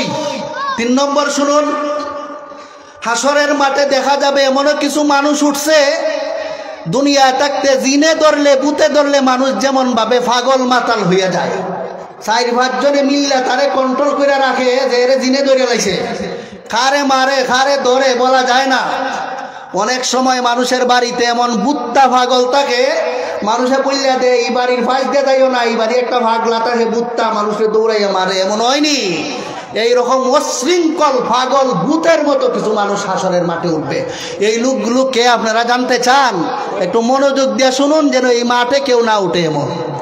আল্লাহ পাক রব্বুল আলামিন পবিত্র কোরআনে বলেন, আল্লাযীনা ইয়াকুলুনার রিবা লা ইয়াকুমুনা ইল্লা কামা ইয়াকুমুল্লাযী ইয়াতাখাব্বাতুশ শাইতানু মিনাল মাস যালিকা বিআন্নাহুম ক্বালু ইন্নামাল বাই'উ মিথলুর রিবা ওয়া আহাল্লাল্লাহুল বাই'a ওয়া হাররামার রিবা ফামান জাআহু মাউ'িযাতুম মির রাব্বিহি ফান্তাহা ফালাহু মা সালাফ ওয়া আমরুহু ইলাল্লাহ ওয়া মান আদা ফাউলাইকা আসহাবুন নারি হুম ফিহা খালিদুন। আল্লাহ রাব্বুল আলামিন বলেন, যে সমস্ত মানুষেরা দুনিয়া থাকতে সুদ খাইত, সুদখোরদেরকে আল্লাহ পাক রব্বুল আলামিন হাসরের মাঠে জিনে ধরা, ভূতে ধরা, শয়তানের গুতা খাওয়া মাতালের মতো হাসরের মাঠে উঠাইবে। আসেনি দেশে কোনো সুদখোর? এই সুদখোরদের বুঝে নেওয়া দরকার। হাসরের মাঠে দুনিয়াতে যে মাথা খেলাইয়া 4-5 10 বানাইয়া আঙ্গুল ফুল্লা কলা গাছ হইয়া গেছো, গরিবের রক্ত চুষা খাইয়া বহুত কিছু হইয়া গেছো, হাসরের মাঠে এই মাথার জায়গায় থাকবে না, পাগলের মতো হাসরের মাঠে উঠতে হবে। মুহতারাম হাজিরিন, এই লোকটা পাগলের মতো উঠবে কেন? পাগলের মতো নাচানাচি করবে কেন? কি বোঝা যায়? ভিতরে শান্তি থাকলে মানুষ এমন করে না, জ্বালায় কেন? তার ভিতরে জ্বালা হবে, এটা আমার আলোচ্য বিষয়ের ভিতরে না, আপনারা অনুমতি দিলে 1 মিনিটে কইয়া লইতাম। হাদিস শরীফের মধ্যে আছে, عن أبي هريرة رضي الله تعالى عنه قال رسول الله صلى الله عليه وسلم رأيت ليلة أسري بي لما انتهينا إلى السماء السابعة فنظرت فوقي فإذا أنا برعد وبرق وصواعق قال فأتيت على قوم بطونهم كالبيوت فيها الحيات ترى من خارج بطونهم قلت من هؤلاء يا جبريل قال هؤلاء أكلة الربا رواه أحمد أو كما قال عليه الصلاة والسلام। আল্লাহর রাসূল বলেন, 7 আসমানের উপরে যখন আমি মেরাজে গেলাম, শুনছেন আপনারা আমাদের নবীর মেরাজের ঘটনা? জমিনের নিচে তাকিয়া না 7 আসমান পার হইয়া, 7 আসমান পার হইয়া জান্নাত জাহান্নাম দেখার জন্য যখন উপরে গেলেন রসুল ফরমান, আমি 7 আসমানের উপরে গিয়া শুনি বৃষ্টি বাদলের দিনে আমাদের এলাকায় যে ঠাটা পড়ে, এরকম ঠাটার মতো আওয়াজ হইতাছে। আরে 7 আসমানের উপরে এত বড় আওয়াজ হয়, ব্যাপারটা কি আশ্চর্য হওয়ার মতো না? কি বলেন আপনারা, আশ্চর্য হওয়ার মতো নেই? রসুল আশ্চর্য হইয়া বললেন, আমার মনে চাইল দেখতাম যে এই আওয়াজটা কোত্থেকে আয়, ঠাড়া পড়ে কই, দেখতে আই। রসুল বলেন, আমি একটু আগে গেলাম, গিয়া দেখি একটা জায়গা, এখানের মধ্যে অনেক মানুষ, এক একটা মানুষের পেট অনেকগুলি গড় বাড়ি একত্র হইলে একটা গাঁও হয় না? কথা কই না করে আপনারা? অর্থাৎ একটা গ্রামের সমান একটা মানুষের পেট। এত বিশাল পেট তার। কেন তার এত বড় পেট? রাসূল করিম সাল্লাল্লাহু আলাইহি ওয়াসাল্লাম ফরমান ফিহাল হাইয়াতু তুরা মিন খারিজি বুতুনিহিম, পেটের ভিতরে অসংখ্য অগণিত সাপ দেখা যাইতেছে। ফেরেশতারা তার পায়খানার রাস্তা দিয়া সাপ ঢুকাইতে ঢুকাইতে তার পেটটাকে একটা গ্রামের সমান বানিয়ে ফেলছে। আর সাপে কিভাবে কামড়াইতেছে, কতটুকু বিষ নিয়া? রাসূল ফরমান লাউ আন্না ওয়াহিদাম মিনহা নাফাকা ফিল আরদ মা আমবাতাত শাইআম মা বাকিয়াতিদ দুনিয়া। এক একটা সাপের মধ্যে এই পরিমাণ বিষ, যদি একটা সাপে তার বিষাক্ত হাওয়াটা দুনিয়ার দিকে ছাড়তো, মানুষ পশু বাস করা তো দূরের কথা, কিয়ামত পর্যন্ত আসমানের নিচে কোনো গাছ জন্ম হইতো না। এত মারাত্মক বিষাক্ত সাপ একটা ঢুকাইলে ফেটে তো বড় গ্রামের সমান হইছে না? হাজার হাজার হাজার হাজার লক্ষ লক্ষ এইরকম বিষাক্ত সাপ পায়খানার রাস্তায় যে ঢুকাইতে ঢুকাইতে সুৎকুরের পেটটাকে আল্লাহ তাআলা এত বড় বানাইয়া দিয়েছে। আর সাপের বিষের জ্বালা সহ্য করতে না পাইরা সুৎকুরে যে চিল্লাইতেছে, এক একটা চিৎকারের আওয়াজ টাটার মতো আওয়াজ হইতেছে। আল্লাহ রসুল বলেন, আমি জিবরিলে জিজ্ঞেস করলাম এত কষ্ট দেওয়া হচ্ছে কারা তারা? আল্লাহর রসুলকে জিবরিল বলেন, হা উলাই আকালাতুর রিবা। জিবরিল বলেন, হে নবী, এরা হইল আপনার উম্মতের সুৎকুরের দল। ভাইয়েরা আমার, এত বড় সাপের গাঠটিটা লইয়া যে লোকটা হাসরের মাঠে উঠবো, তার মাথা ঠিক থাকবো না ভাগলামি করবো? ওই আল্লাহ তাআলা বলেছেন হাসরের মাঠে সুৎকুরের দল জিনে ধরা, ভূতে ধরা, শয়তানের গুতা খাওয়া মাতালের মতো, পাগলের মতো হাসরের মাঠে উঠতে থাকবে। আপনারা এলাকাতে এরকম পাগল আসেনি? বুঝা শূন্য উঠতেন হাসরের মাঠে, ফেটটা সামলাইয়েন আর মাথাটা ঠিক রাখেন। দুনিয়ায় থাকতে তো বইয়া বইয়া খালি 5-10 কইরা গরিবের রক্ত চুষা খাইয়াও অনেক কিছু করছো, হাসরের মাঠে নিজের রক্ষা কইরা দেখিও। মুহতারাম হাজিরিন, একদল অন্ধ হইল, আরেক দল নিজের কাঁধের উপর গরু ছাগল চুরির বস্তু নিয়ে উঠলো, 2 দল। 3 নম্বর আরেক দল পাগল লইয়া উঠলো। কয় দল গেল? 3 দল। হাসরের মাঠে এমনও কিছু মানুষ উঠবে যাদের আকার আকৃতি হয়ে যাবে ফিফরার মতো। সরি, দুনিয়াতে আমরা যেভাবে আছি এই 3.5 হাত বডি থাকবে না, তার আকার আকৃতি হয়ে যাবে ফিফরার মতো। এই ফিফরার মতো কারা হবে আপনাদের জানতে মন চায়নি? হাদিস শরীফের মধ্যে আছে, আন আমর ইবনে শুআইব আন নাবিহি আন জাদ্দিহি আন্না রাসূলুল্লাহি সাল্লাল্লাহু আলাইহি ওয়াসাল্লাম قال يحشر المتكبرون يوم القيامة أمثال الذر في صور الرجال يغشاهم الذل من كل مكان يساقون إلى سجن في جهنم يقال له بولس تالوهم نار الأنيار يسقون من عصارة أهل النار طينة الخبال رواه النسائي وأحمد أو كما قال عليه الصلاة والسلام। আল্লাহর রাসূল বলেন, আমার উম্মতের যে সমস্ত লোকেরা দুনিয়ায় থাকতে অহংকারী ছিল। অহংকারী কে? এটা বুঝার লক্ষণ কি? সাহাবায়ে কেরাম রাসূলকে জিজ্ঞেস করলেন। রাসূল ফরমান, আল কিবরু বাতারুল হাক্কি ওয়া গামতুন নাস। অহংকার কাকে বলে শুনো? অহংকারের একটা লক্ষণ হইল উচিত কথা মাইনা নিতে চায় না। এমনি আপনারে খুব ভালো ভাই, খুব ভালোবাসি, কিন্তু আপনি যে কথাটা আমার বিরুদ্ধে বললে দিবেন, স্বার্থের বিরুদ্ধে বললে দিবেন, তখন আর এই কথাটা মানতে চায় না, তখন আপনার পিছনে লাগিয়া যায়। আসেনি? বহুত দিন আপনার পক্ষে আছি, যতদিন আপনি আমার স্বার্থের পক্ষে আছেন, আপনার স্বার্থের বিরুদ্ধে আমি কোনো কথা বলে ফেলছি, এখন আর আপনার কথা মানতে চায় না, আপনার বিরুদ্ধে অ্যাকশন নেয়। এই ধরনের মানুষ আমরা দেশে আছে। এরার ভিতরে একটা রোগ হয়েছে, এই রোগটাকে আরবিতে বলে কিবির, বাংলায় বলে অহংকার। আর আরেকটা লক্ষণ হলো গামতুন নাস।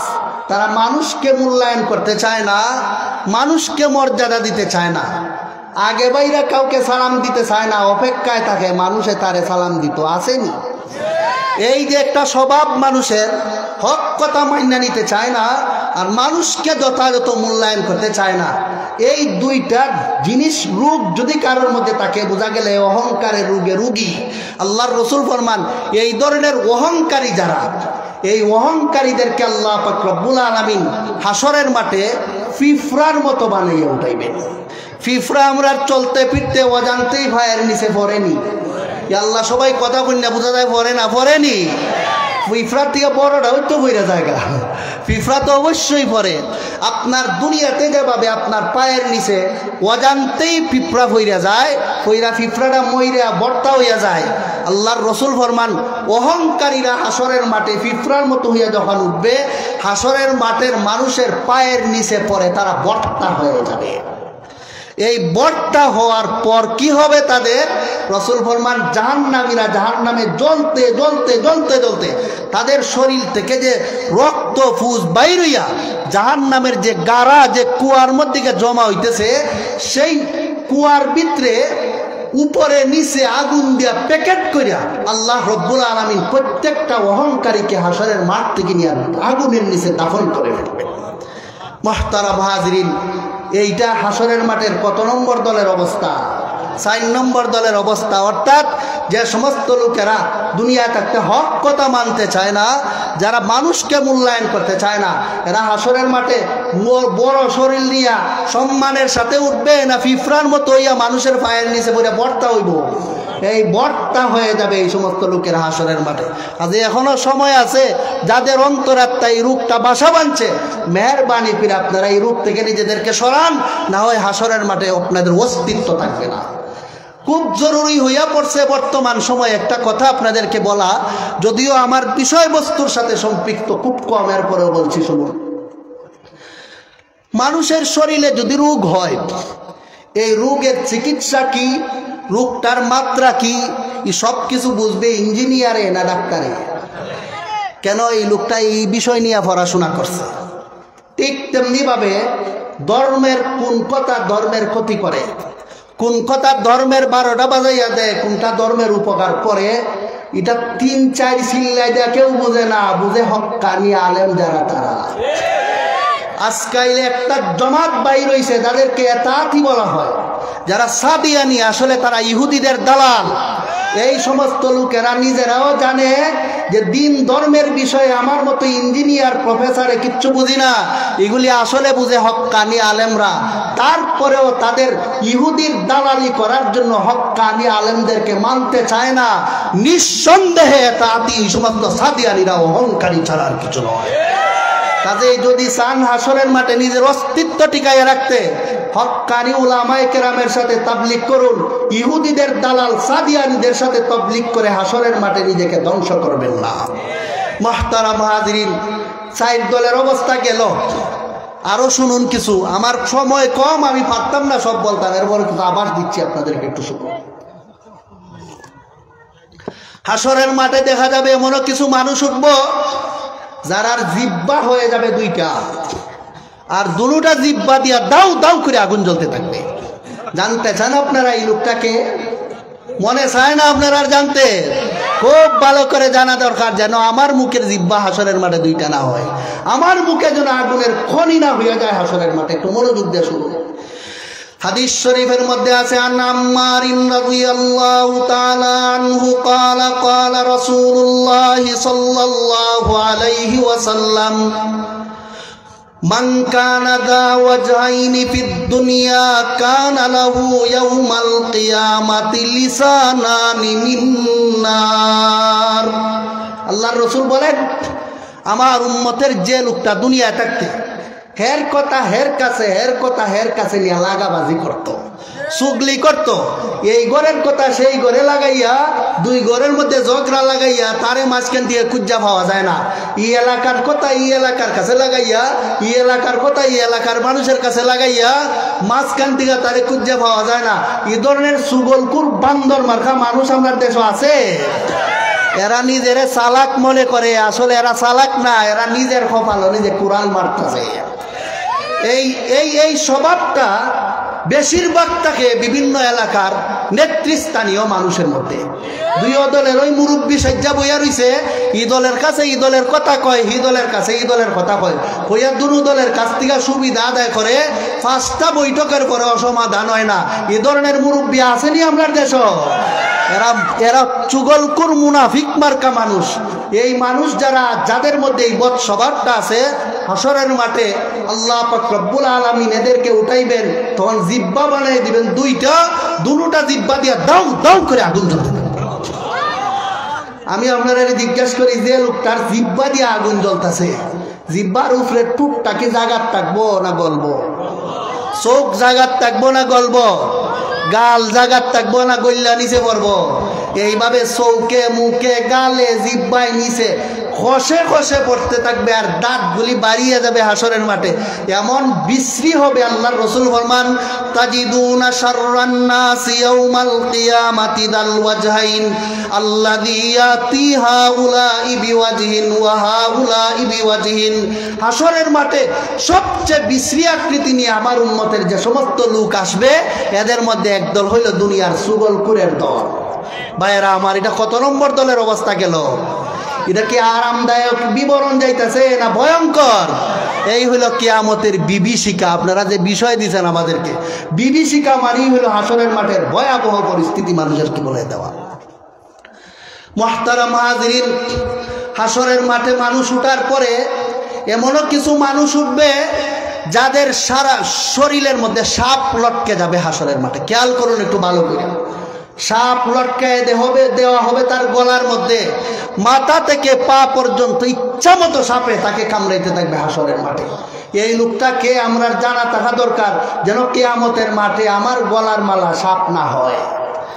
আল্লাহ পাক রব্বুল আলামিন বলেন, ওয়ালা ইয়াহসাবান্নাল্লাযীনা ইয়াবখালুনা বিমা আতাহুমুল্লাহু মিন ফাদলিহি হুয়া খায়রাল লাহুম বাল হুয়া শাররুল লাহুম সায়ুতাওয়াকুনা মা বাখিলু বিহি ইয়াউমাল কিয়ামাহ ওয়ালিল্লাহি মিরাতুস সামাওয়াতি ওয়াল আরদি ওয়াল্লাহু বিমা তা'মালুনা খাবীর।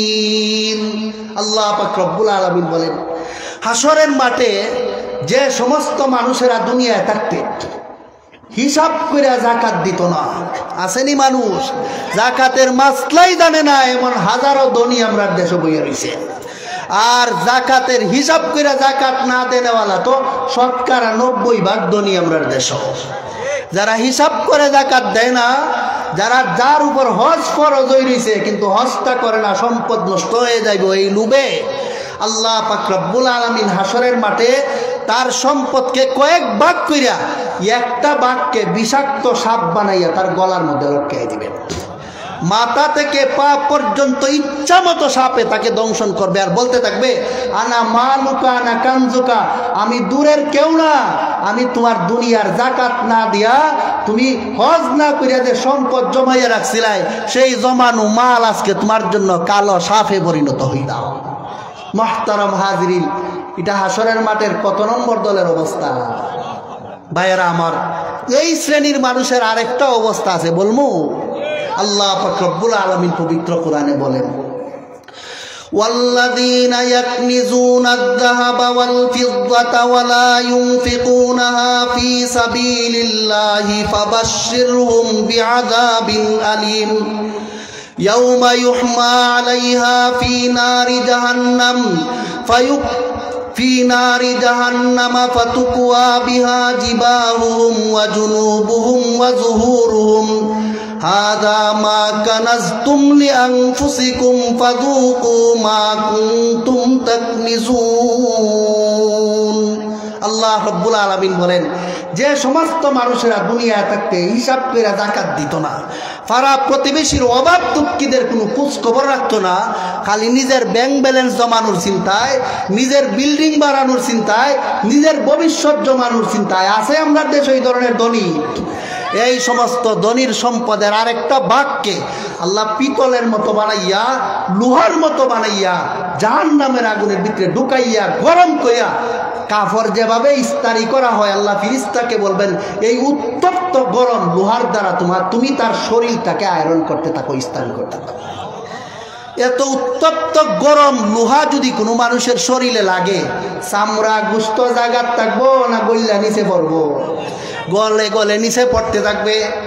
কতদিন তাকে সাজা দেওয়া হবে তার টাইমের বিবরণ কোরআনে নাই, আছে হাদিসে।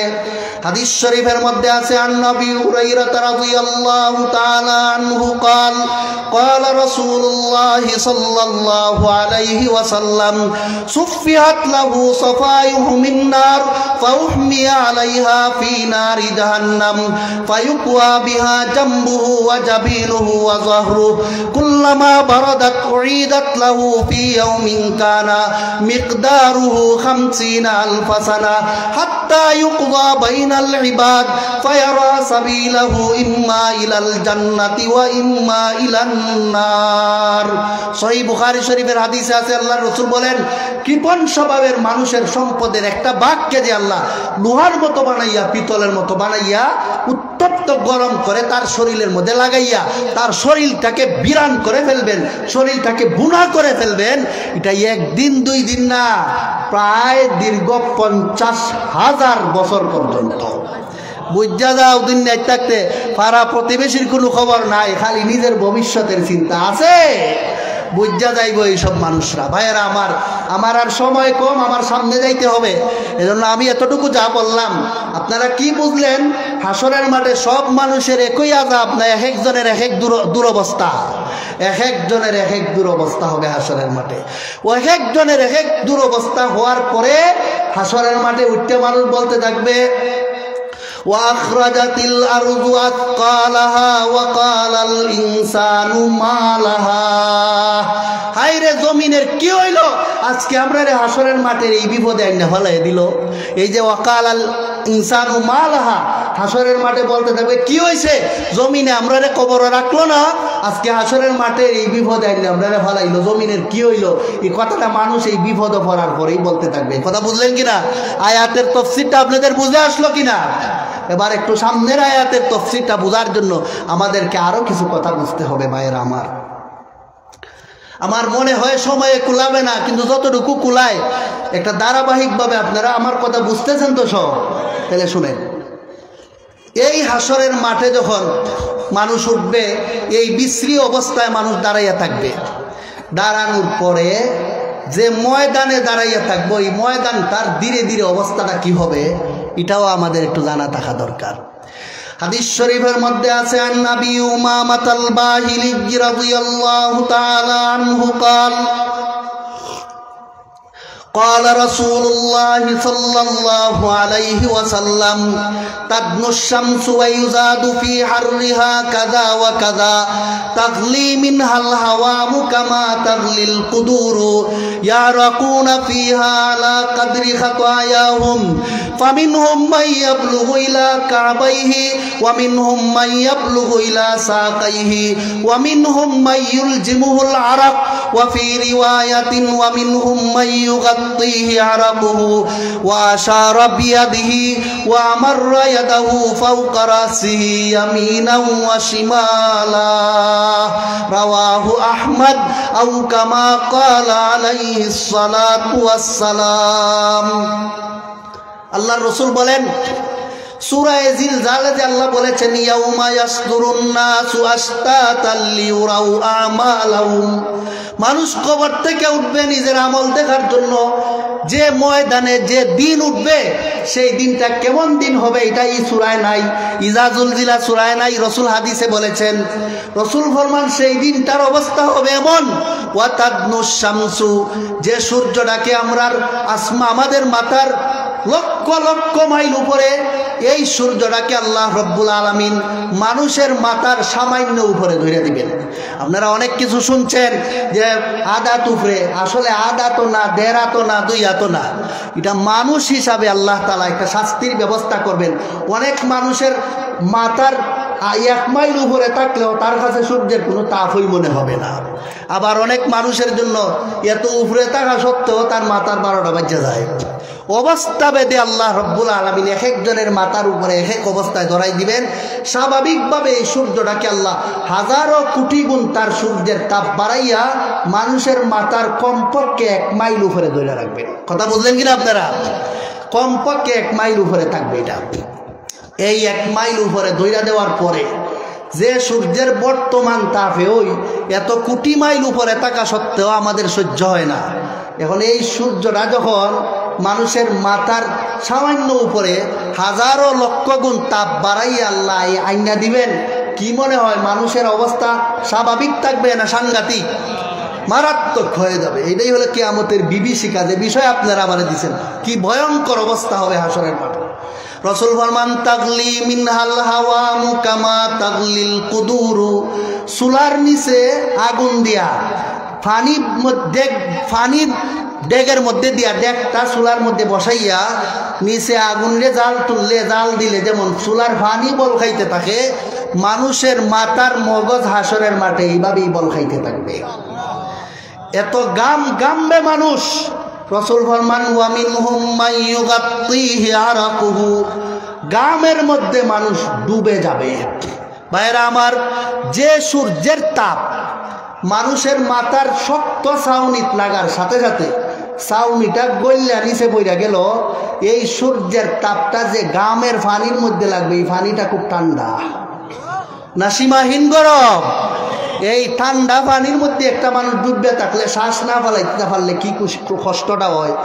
এই উত্তপ্ত গরম পানির মধ্যে হাসরের মাঠে মানুষ ডুবে যাবে, শ্বাস ফেলাইতে পারবে না। এদিকে কলজা ফাইটতে যাইতেছে শ্বাস না ফেলাইতে পাইরা, আর একদিকে সূর্যের তাপে গরম হওয়া পানি বল খাইতেছে। এই উত্তপ্ত গরম পানির মধ্যে যে লোকটা ডুববে থাকবে, শরীরের চামড়া, রক্ত, গোশত, হাড্ডি পর্যন্ত গইল্লা নিচে লেগে থাকবে। আর মানুষ বলতে থাকবে ইয়া রব্বি আরিহনি ওয়ালাউ ইলান নার, হে আল্লাহ আমাকে জাহান্নামে পাঠাইয়া দেও, তবু হাসরের মাঠের এই কঠিন অবস্থা থেকে আমাকে বাঁচাও। ভাইয়েরা আমার, কি বলে এটা হাসরের মাঠের কিয়ামতের ময়দানের ভালো অবস্থা না ভয়ঙ্কর? ভয়ঙ্কর এই অবস্থাটাকেই কিয়ামতের বিভীষিকা বলা হয়। আল্লাহ বলেছেন ইয়াউমা ইয়াসদুরুন নাসু আশতাতাল লিউরাউ আমালাহুম, মানুষ কবর থেকে বের হইয়া যাবে মানুষ দলে দলে আমল দেখার জন্য, কিন্তু কিভাবে কি ময়দানে এই কাজটা হবে, ময়দানের বিবরণটা আপনাদের সামনে দিলাম।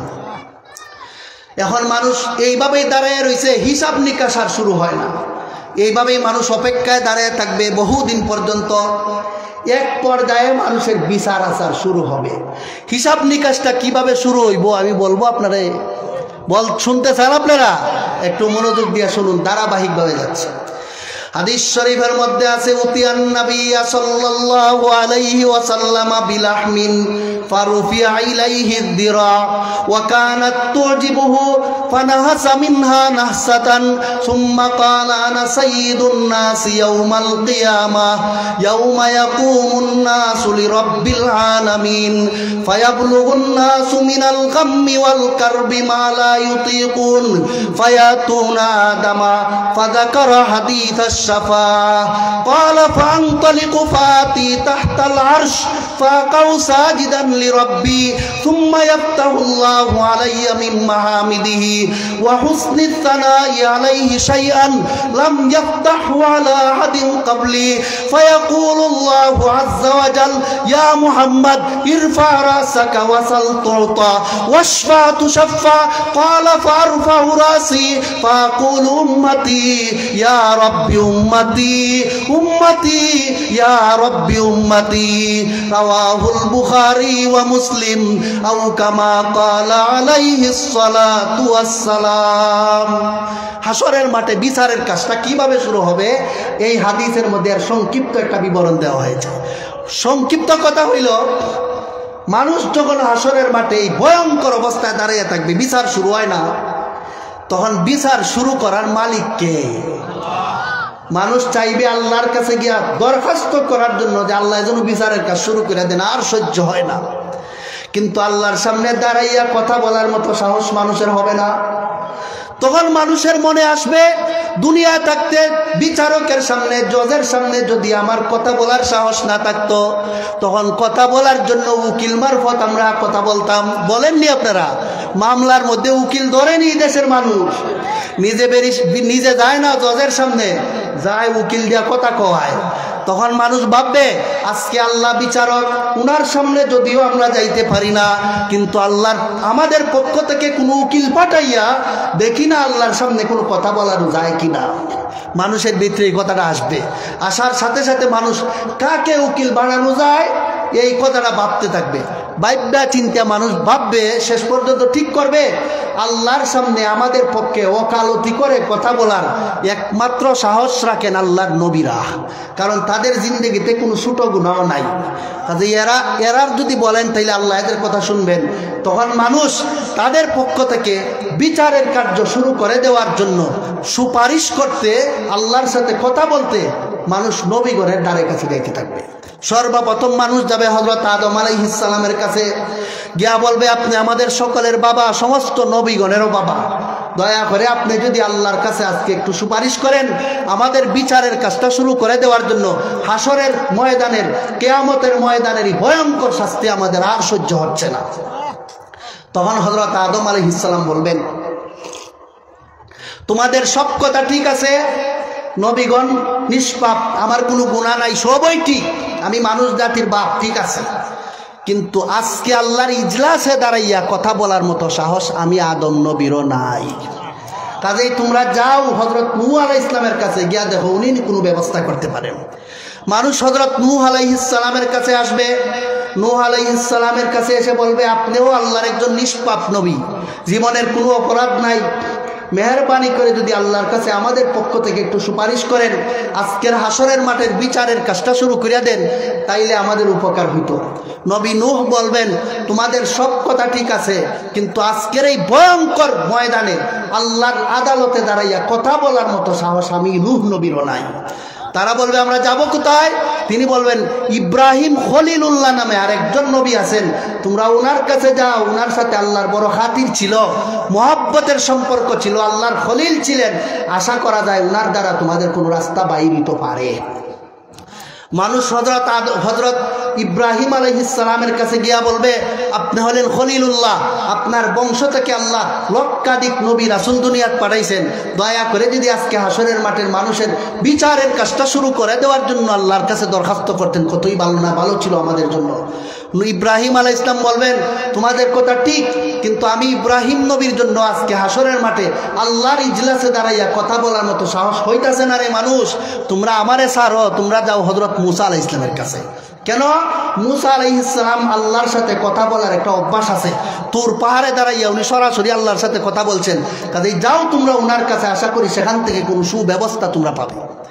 মানুষ হাসরের মাঠ খুঁজে হযরত নূহ আলাইহিস সালামকে, মূসা আলাইহিস সালামকে বাইর করবে। মূসা আলাইহিস সালামের কাছে যাওয়ার পরে মূসা আলাইহিস সালামরে বলবে আপনি তো দুনিয়ায় থাকতে আল্লাহর সাথে কথা বলছেন, আজকেও যদি দয়া করে হাসরের মাঠে একটু কথা বলতেন তাইলে আমরার উপকার হইতো। হযরত মূসা আলাইহিস সালাম বলবেন দুনিয়ায় থাকতে কথা বলা এক জিনিস, আর হাসরের মাঠে ইজলাসে দাঁড়াইয়া কথা বলা আলাদা বিষয়, এটার উপর ক্যাশ করলে হবে না। আজকে আমি মূসা নবী নিজেই নফসি নফসি, আমার পক্ষে সম্ভব না, যাও তোমরা হযরত ঈসা আলাইহিস সালামের কাছে, মনে হয় ওনার দ্বারা কোনো ব্যবস্থা হবে। আল্লাহ ওনাকে বাবা ছাড়া সরাসরি আল্লাহ ওনাকে জন্ম দিয়েছিলেন কুদরতিভাবে। মানুষ হযরত ঈসা আলাইহিস সালামের কাছে যাবে, ঈসা আলাইহিস সালাম বলবেন বাবা ছাড়া কুদরতিভাবে জন্ম হওয়া এটা আলাদা আরেক বিষয়, কিন্তু আজকের হাসরের মাঠে আল্লাহর ইজলাসে দাঁড়াইয়া আমি নূহ নবী, ঈসা নবীর পক্ষেও কোনো কথা বলা সম্ভব নয়। মানুষ বলবে তাইলে আমরা যাওয়ার জায়গা কই? আমরা কেমনে বাঁচতাম হাসরের মাটির এই আযাব তো সইতাছি না। একদল মানুষ ফিফরার মতো হইয়া রয়েছে, আরেকদল মানুষের শরীরে সাপ লটকে রয়েছে, আরেকদল মানুষের পেটের ভিতরে সাপের খনি হইয়া রয়েছে, আরেকদল মানুষের গরু ছাগল উঠতে রয়েছে, একদল মানুষ অন্ধ হইয়া বইয়া রয়েছে। কত বিশ্রী অবস্থায় মানুষের মাথার মগজ বাতের মারের মতো বল খাইতেছে, গামের মধ্যে ডুববে রয়েছে, শরীরে রক্ত গুস্ত খসা খসা নিচে পড়তেছে। এত কঠিন অবস্থার মধ্যে মানুষ দাঁড়ায় রয়েছে, আপনারা কেউ বলেন আল্লাহর কাছে দাঁড়াইয়া কথা বলবেন না? আমাদের বিচার কার্য শুরু করার জন্য আমরা কার কাছে যাব? হযরত মূসা ঈসা আলাইহিস সালাম যখন মানুষ কথা বলবে আবদারের সুরেই বলবে, আমি তো গরম হইয়া বললাম। তখন হযরত ঈসা আলাইহিস সালাম বলবেন, শুনো, আমি এখন একটা জায়গা তোমাদেরকে দেখাইয়া দিতে পারি, আশা করি সেখান থেকে তোমাদের আর খালি হাত ফিরতে হবে না। বলে সেটা কি? বলে সেটা হলো সাইয়্যিদুল মুরসালিন, খাতামুন নবিয়্যিন, শফিউল মুজনিবিন, রাহমাতুল লিল আলামিন, দু জাহানের সরদার মুহাম্মাদুর রাসূলুল্লাহ সাল্লাল্লাহু আলাইহি ওয়াসাল্লাম। তোমরা ওনার কাছে যাও, আশা করি এই দয়াল নবীর কাছ থেকে কেউ খালি হাত ফিরবে না। মানুষ খুঁজতে থাকবে আমাদের নবীকে কোথায় পাওয়া যায়। হাদিসে 3 জায়গার কথা বলা আছে, এর মধ্যে একটা জায়গা হইল মানুষ খুঁজতে খুঁজতে গিয়া দেখবে হাউজে কাউসার নামক যে নহর, যারা জান্নাত থেকে বাইর হইয়া আসছে, সেই নহরের কিনারে আল্লাহ রসুল পেয়ালা নিয়া অপেক্ষা করতেছেন মায়ার উম্মতকে পানি পান করানোর জন্য। মানুষ গিয়া বলবে, ইয়া রাসূলুল্লাহ, আপনার উম্মতের অবস্থা বিনাশ হইয়া যাইতেছে, অবস্থা খারাপ, আপনি যদি আজকে আল্লাহর কাছে একটু সুপারিশ করেন তাহলে বিচার শুরু হইতো, নাইলে অবস্থা শেষ। ইয়া রাসূলুল্লাহ, হযরত আদম আলাইহিস সালাম থেকে এই পর্যন্ত সব নবীর কাছ থেকে আইছি, কেউ আমাদেরকে আশ্রয় দেয় নাই। আপনি যদি এই রোজে মাহশরে আমাদেরকে বিতাড়িত করে দেন, যাওয়ার মতো আর কোনো নবী আছে? নাই। কাজে আপনি আমরা খালি হাত ফেরত দিবেন না। রাসূল করিম সাল্লাল্লাহু আলাইহি ওয়াসাল্লাম ফরমান, আজকে তোমাদেরকে আমি খালি হাত ফেরত দিব না, আজকে বিচারের কাজ শুরু করার একটা ব্যবস্থা আমি অবশ্যই করব। রাসূল করিম সাল্লাল্লাহু আলাইহি ওয়াসাল্লাম এই কথা দিয়া হাসরের মাঠের সর্বোচ্চ সম্মানিত স্থান, যেটাকে মাকামে মাহমুদ বলা হয়ে থাকে, সেখানে আল্লাহ রসুল চলে যাবেন। সেখানের মধ্যে গিয়া একটা সেজদা দিবেন। মুসনাদে আহমদ নামক হাদিসের কিতাবে আছে, একটা সেজদা হবে 1 সপ্তাহ পরিমাণ সময়। আল্লাহ রসুল ফরমান, সুম্মা ইয়াফতাহুল্লাহু আলাইয়া মিন মাহামিদিহি ওয়া হুসনিস সানাই আলাইহি শাইআন লাম ইয়াফতাহু আলা আহাদিন ক্বাবলি। এই সেজদার মধ্যে আমি আল্লাহর এই পরিমাণ প্রশংসা করতে পারবো, আমার পূর্বে আল্লাহর কোনো নবী তো দূরের কথা, কোনো মাখলুক আল্লাহর এই পরিমাণ প্রশংসা করতে পারে নাই। আল্লাহর প্রশংসার করার পরে আমাদের নবীর প্রশংসার কারণে আল্লাহর গুসা ঠান্ডা হয়ে যাবে। আল্লাহ বলবেন, ইয়া মুহাম্মদ ইরফা রাসাকা ওয়াসাল তুতা ওয়াশফা তুশফা। হে নবী, আপনি আর সিজদা করতে হবে না, আপনার মাথা উঠান, আপনি নবী আজকে আমার কাছে যা চাইবেন তাই দিব, যে সুপারিশ করবেন সেটাই কবুল করব। তখন আল্লাহর রাসূল বলবেন, ইয়া আল্লাহ, হাসরের ময়দানে মানুষের অবস্থা বিনাশ হয়ে যাইতেছে, আল্লাহ দয়া করে আপনি আর দেরি না করে এখনই বিচারের কাজটা শুরু করে দেন আল্লাহ। তখন আল্লাহ রব্বুল আলামিন নবীকে বলবেন, যান, এখনই বিচারের কাজ শুরু হইতেছে। এরপরে আল্লাহ রব্বুল আলামিন হাসরের মাঠের মানুষের সামনে প্রকাশ হবেন। কিভাবে আল্লাহ হাসরের মাঠের মানুষের সামনে প্রকাশ হবেন এগুলিও কোরআনে আছে, হাদিসে আছে, আমার বলার সময় নাই। শুধু এতটুকু শুনুন, আমরা যে শুনি মানুষে আল্লাহরে হাসরের মাঠে দেখব, এই সময় থেকে দেখা শুরু হবে, এর আগে কেউ আল্লাহকে দেখতে পারবে না। এখন শুরু দেখা। আমার ধারাবাহিক আলোচনাটা আপনারা বুঝলেন কিনা? কিভাবে কিয়ামত হইল, কিভাবে মানুষ উঠল, কিভাবে বিভিন্নভাবে মানুষ হইল, এরপরে কিভাবে হাসরের মাঠে বিশ্রী অবস্থায় দাঁড়াই রইল, কিভাবে নবীর একুজ্জা পাইল, কিভাবে সুপারিশ করাইল, আর এখন কিভাবে আল্লাহ মানুষের বিচার শুরু করলেন, বুঝলেন কিনা আপনারা? এই ধারাবাহিক কথাটা স্পষ্ট বুঝাইয়া দেওয়াই হইল তাফসীর। ভাইয়েরা আমার, আল্লাহর রসুলের কথায় যখন আল্লাহ বিচারের কাজ শুরু করবেন, মানুষের সামনে আল্লাহ প্রকাশ হয়ে যাবেন। প্রকাশ হয়ে আল্লাহ মানুষকে কিছু কথা বলবেন। কি কথা বলবেন এরও বিবরণ কোরআনে আছে, আমি সব বলতে পারবো না। পবিত্র কোরআনে আল্লাহ বলেন, ফালইয়াউমা লা তুজজাউনা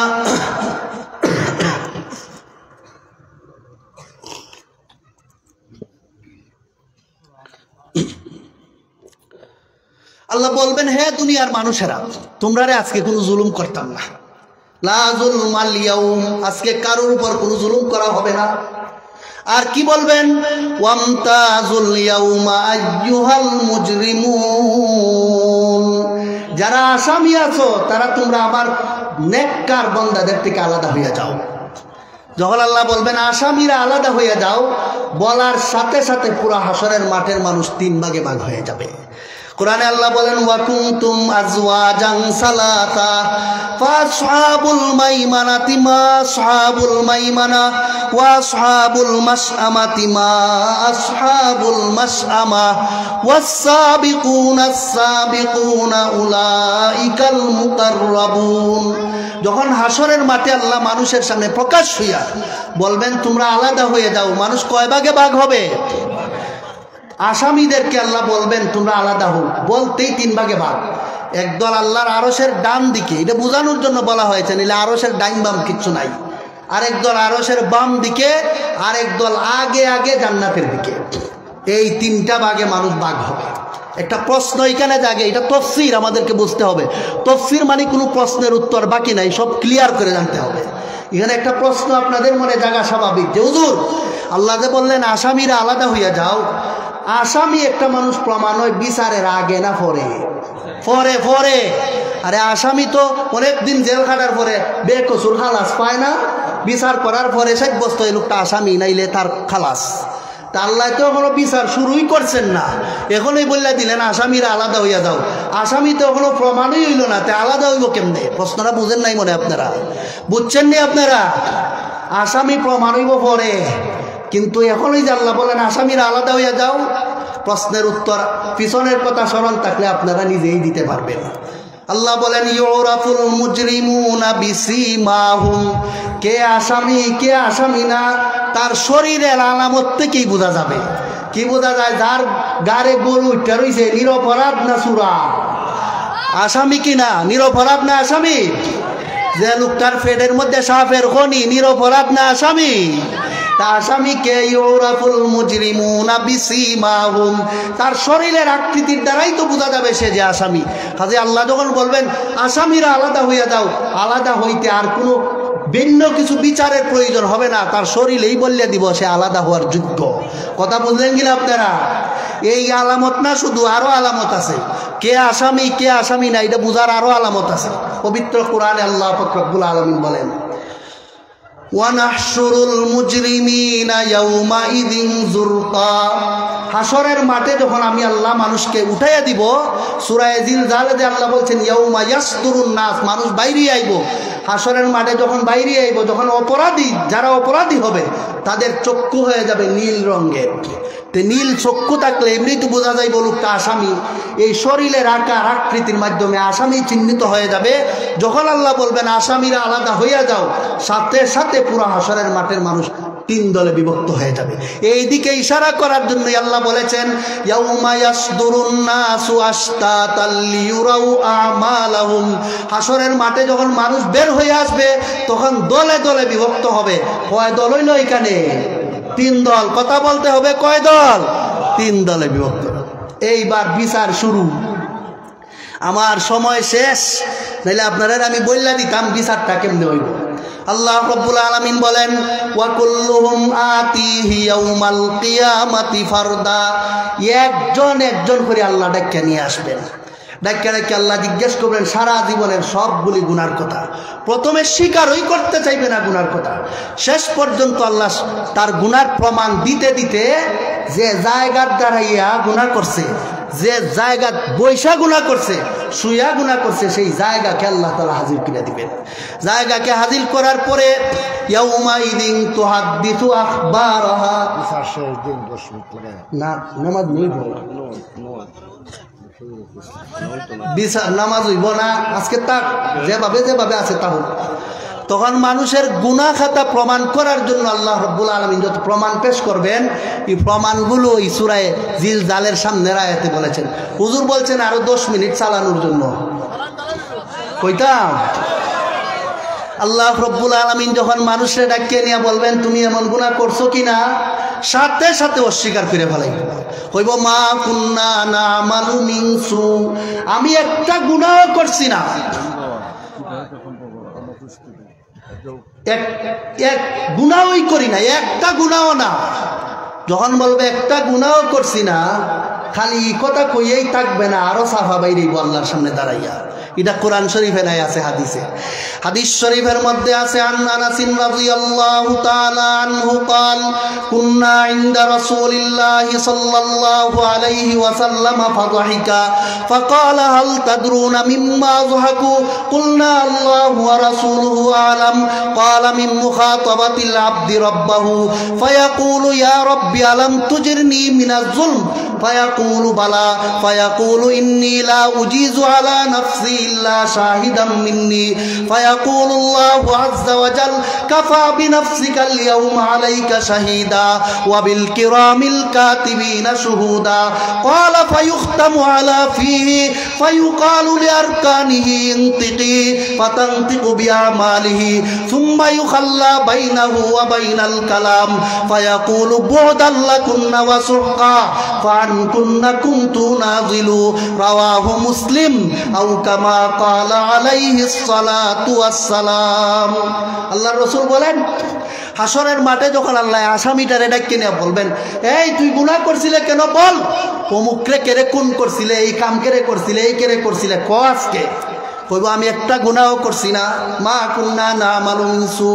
আর কি বলবে জানেন, কইব আল্লাহ আসরের মাঠের শুরুতেই কইছো কেউর উপরে জুলুম করতাই না, আর এখন আমি একজন নিরপরাধ মানুষে তুমি জুলুম করা শুরু করছো, আমার বিরুদ্ধে পাপের অপরাধ দায়ের করা শুরু করছো, সাক্ষী দেখাও। কারে কয়? আল্লাহরে কইতাছে আমারে তো তুমি কো পাপ করছি, সাক্ষী দেখাও বেটা হইলে। কারে কয়? আল্লাহরে। কেমন সাহস দেখছেন? এই রকম দুঃসাহস অপরাধীরা করবে। কেন এমন করবে? তাফসীরের কিতাবে লেখা আছে, তখন আল্লাহ নরম হইয়া বান্দারে জিজ্ঞেস করবেন। দুনিয়ার আদালতে বিচারকে যেমন নরম হইয়া জিগাইলে ডাইরেক্ট অস্বীকার করিয়া কয়, স্যার আপনি কইয়া দেখেন আমার সাক্ষী দেখাই তো আমি যদি কইয়া তাই, এমনই মনে করবো হবিগঞ্জের আদালত হইয়া হাজির। ডাইরেক্ট আল্লাহরে কইব আমার সাক্ষী দেখাও যদি আমি অপরাধ করে থাকি। তখন আল্লাহ কি বলবেন জানেন? কাফা বিনাফসিকাল ইয়াউমা আলাইকা শাহীদা। বান্দারে সাক্ষীর জন্য দূরে যাওয়ার দরকার নাই, তোমার 3.5 হাত বডি যথেষ্ট। আল ইয়াউমা নাখতিমু আলা আফওয়াহিহিম ওয়া তুকাল্লিমুনা আইদিহিম ওয়া তাশহাদু আরজুলুহুম বিমা কানু ইয়াকসিবুন। আল্লাহ মুখের উপর মোহর মেরে দিবেন, বাক শক্তি বন্ধ করে দিবেন, হাতকে জিজ্ঞাসা করবেন এবং তুই সারা জীবন তোর দ্বারা কি গুনাহ করেছিল, পাকে জিজ্ঞাসা করবেন বলো তোমার দ্বারা কি গুনাহ করেছিল।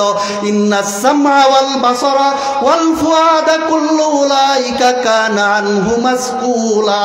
চক্ষুকে জিজ্ঞাসা করবেন বলো তোমার দ্বারা কি গুনাহ করেছিল, কানকে জিজ্ঞাসা করবেন বলো তোমার দ্বারা কি গুনাহ করেছিল।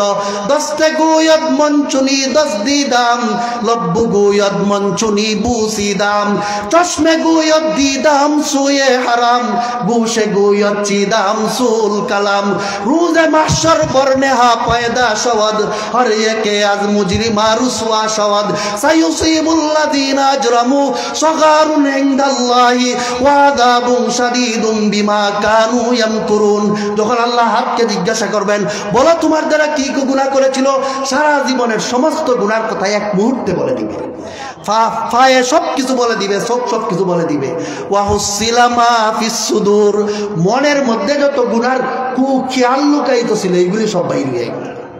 তখন আল্লাহ বলবেন মিয়া তোমার তো সাক্ষী লাগে না, আমি তো তোমার সাক্ষী ছাড়া তুমি মান্য নেও না, সাক্ষী তো দূর থেকে দিলাম না, সাক্ষী তো তোমার বডির থেকে বাইরে আইছে, এখন কও তো কেন গুনাহ করছো। তখন কইব আল্লাহ, তখন দুই দলকে সে দোষী সাব্যস্ত করবে। ভাইয়েরা আমার, যতই আপনারা আমারে টাইম দেন আমি পারতাম না শেষ করতাম, এরপর একটা জায়গাত নিয়ে যাই আপনারা। যখন আল্লাহ রব্বুল আলামিন তাকে বললা দিবেন তোমার সাক্ষী তো এখন হাজির, এখন কও কেন গুনাহ করছো, তখন বলবে আল্লাহ আমারে শয়তানে গুনাহ করাইছে। সাথে সাথে আল্লাহ শয়তানি হাজির করে দিবেন, এই শয়তান তুই কেন রে আমার এই বন্দারে গুনাহ করাইলে। শয়তানে কই অবশ্যই কেন গুনাহ করাইছি এটা কইমু একটু পরে, আগে আমার একটা প্রশ্নের উত্তর, তার কাছে কিনারে কোনদিন যাইতে আমারে দেখছে কিনা বলে। তখন শয়তান আল্লাহ মানুষকে কিও তুমি তারে যাইতে দেখছো, বলে না এরে তো আমি কোনো কাছে কিনারে যাইতে দেখি নাই। বলে যারে হে কোনোদিন কাছে কিনারে যাইতেই দেখছে না, হে তারে হাত দ্বারা গুনাহ করাইছে, ভাও দ্বারা গুনাহ করাইছে, কোন যুক্তিতে এই লোকটারে আসামি সাব্যস্ত করলো, এই কথাটা এর আগে উত্তর দেব। তখন হে কইব, হ্যাঁ আমি তো দিন নেই থাকতে আলিমুল আমার কাছে উনছি শয়তানে মানুষের রোগের এসায় দুঃখে গুণা করায়। তখন আল্লাহ তাআলার সামনে শয়তানে কইব, হে আল্লাহ তারা জিজ্ঞাসা করো যে আলিমুল আমার কথায় হে বলছে আমি এর ভিতরে ঢুকে গুণা করাইছি, ওই আলিমে কইসলানি শয়তানের কথায় চলতো না শয়তানের বিরুদ্ধে তো করতো, এরা জিগাও। তখন আল্লাহ কইবা আলিমের কথায় যে শুনতো শয়তান ভিতরে ঢুকে ধোকা দিব, আলিমে কইসলানি শয়তানের কথায় চলতায় না বিরুদ্ধে চলতায় বলছিলেন। কইবা আল্লাহ আলিমে তো আমরা রে শয়তানের বিরুদ্ধে চলতেই বলছিলেন। তখন আল্লাহ রব্বুল আলামিন বলবেন, আলাম আহাদ ইলাইকুম ইয়া বানি আদম আল্লাহ তা'বুদুশ শাইতানা ইন্নাহু লাকুম আদুউম মুবিন। দুনিয়ার থাকতে বললে দিছি শয়তানের কথায় চলতায় না, নবী রাসূল আলিমদের কথার পরেও কেন শয়তানের কথায় চলছো বললা যাও। খালি খুব অপরাধ করছো, প্রমাণ দেখাইতাম, দেখাইছি প্রমাণ, কৌ কেন এখন গুনাহ করছো। তখন বলবে আল্লাহ আমার কিছু নেতা ছিলেন যে নেতার ওয়ার্ডারে আমার চাকরি বাজানির জন্য গুলি করতে হইছে, আছে ওই নেতার কথা বললে বলবে রব্বানা ইন্না আতানা সাদাতানা ওয়া কুবারানা ফাযাল্লুনাস সাবিলা রব্বানা আতিম যিফাইনি মিনাল আযাবি ওয়ালআনহুম লানান কাবীরা। হে আল্লাহ দুনিয়ায় আমার একজন অফিসার ছিল যে আমার উপরে কাজ করত, সে অর্ডার দিছে আমি তারে গুলি করতাম, আমার চাকরি টিকানোর জন্য প্রধানমন্ত্রীর নির্দেশে স্বরাষ্ট্রমন্ত্রীর নির্দেশে পুলিশ অফিসারের নির্দেশে গুলি করে মানুষকে মারছে। ও আল্লাহ আমার নেতারে ধরো, আমারে ধরো না, নেতারে আইনা আল্লাহ হাজির করবেন। নেতায় কইবে এই তোরে আমি চিনি হই না, তুই আবার করতে গাইলে আমারে দুশস। এ কইবে এই তুই আমার অফিসার আসলে এখন তুই কস আমারে জিরস না, কি কস খাজ্জা লাগবো নি। সুম্মা ইন্নাকুম ইয়াউমাল কিয়ামাতি ইনদা রাব্বিকুম তাখতাসিমুন। এই নেতা আর প্রজায় আল্লাহর দরবারে ঝগড়া লাগিয়ে দেব। ঝগড়া লাগার পরে আল্লাহ বলবেন লা তাখতাসিমু লাদাইয়া ওয়া কাদ কাদ্দামতু ইলাইকুম বিল ওয়াইদ। আমার কাছ থেকে সরো, ঝগড়াঝাটি করে কোনো লাভ নাই। নেতায় কেরে তোমারে গুনার পথে চলতে বললো, নেতা যাবে জাহান্নামে, এমন নেতার কথায় কেন তুমি চলছো যে নেতায় আল্লাহর বিরুদ্ধে চলতে বলে, এজন্য তোমাকেও যেতে হবে জাহান্নামে। বাঁচলো না ধরা খাইলো, শেষ হয়ে যাইতেছে কথা, 1-2 মিনিট একটু মনোযোগ দিয়ে শুনুন। তখন আল্লাহ রব্বুল আলামিন তারে আল্লাহর দরবার থেকে বিতাড়িত করে দিবেন। দেওয়ার পরে আল্লাহ মানুষের আমলনামা হাতে দেওয়া শুরু করবেন।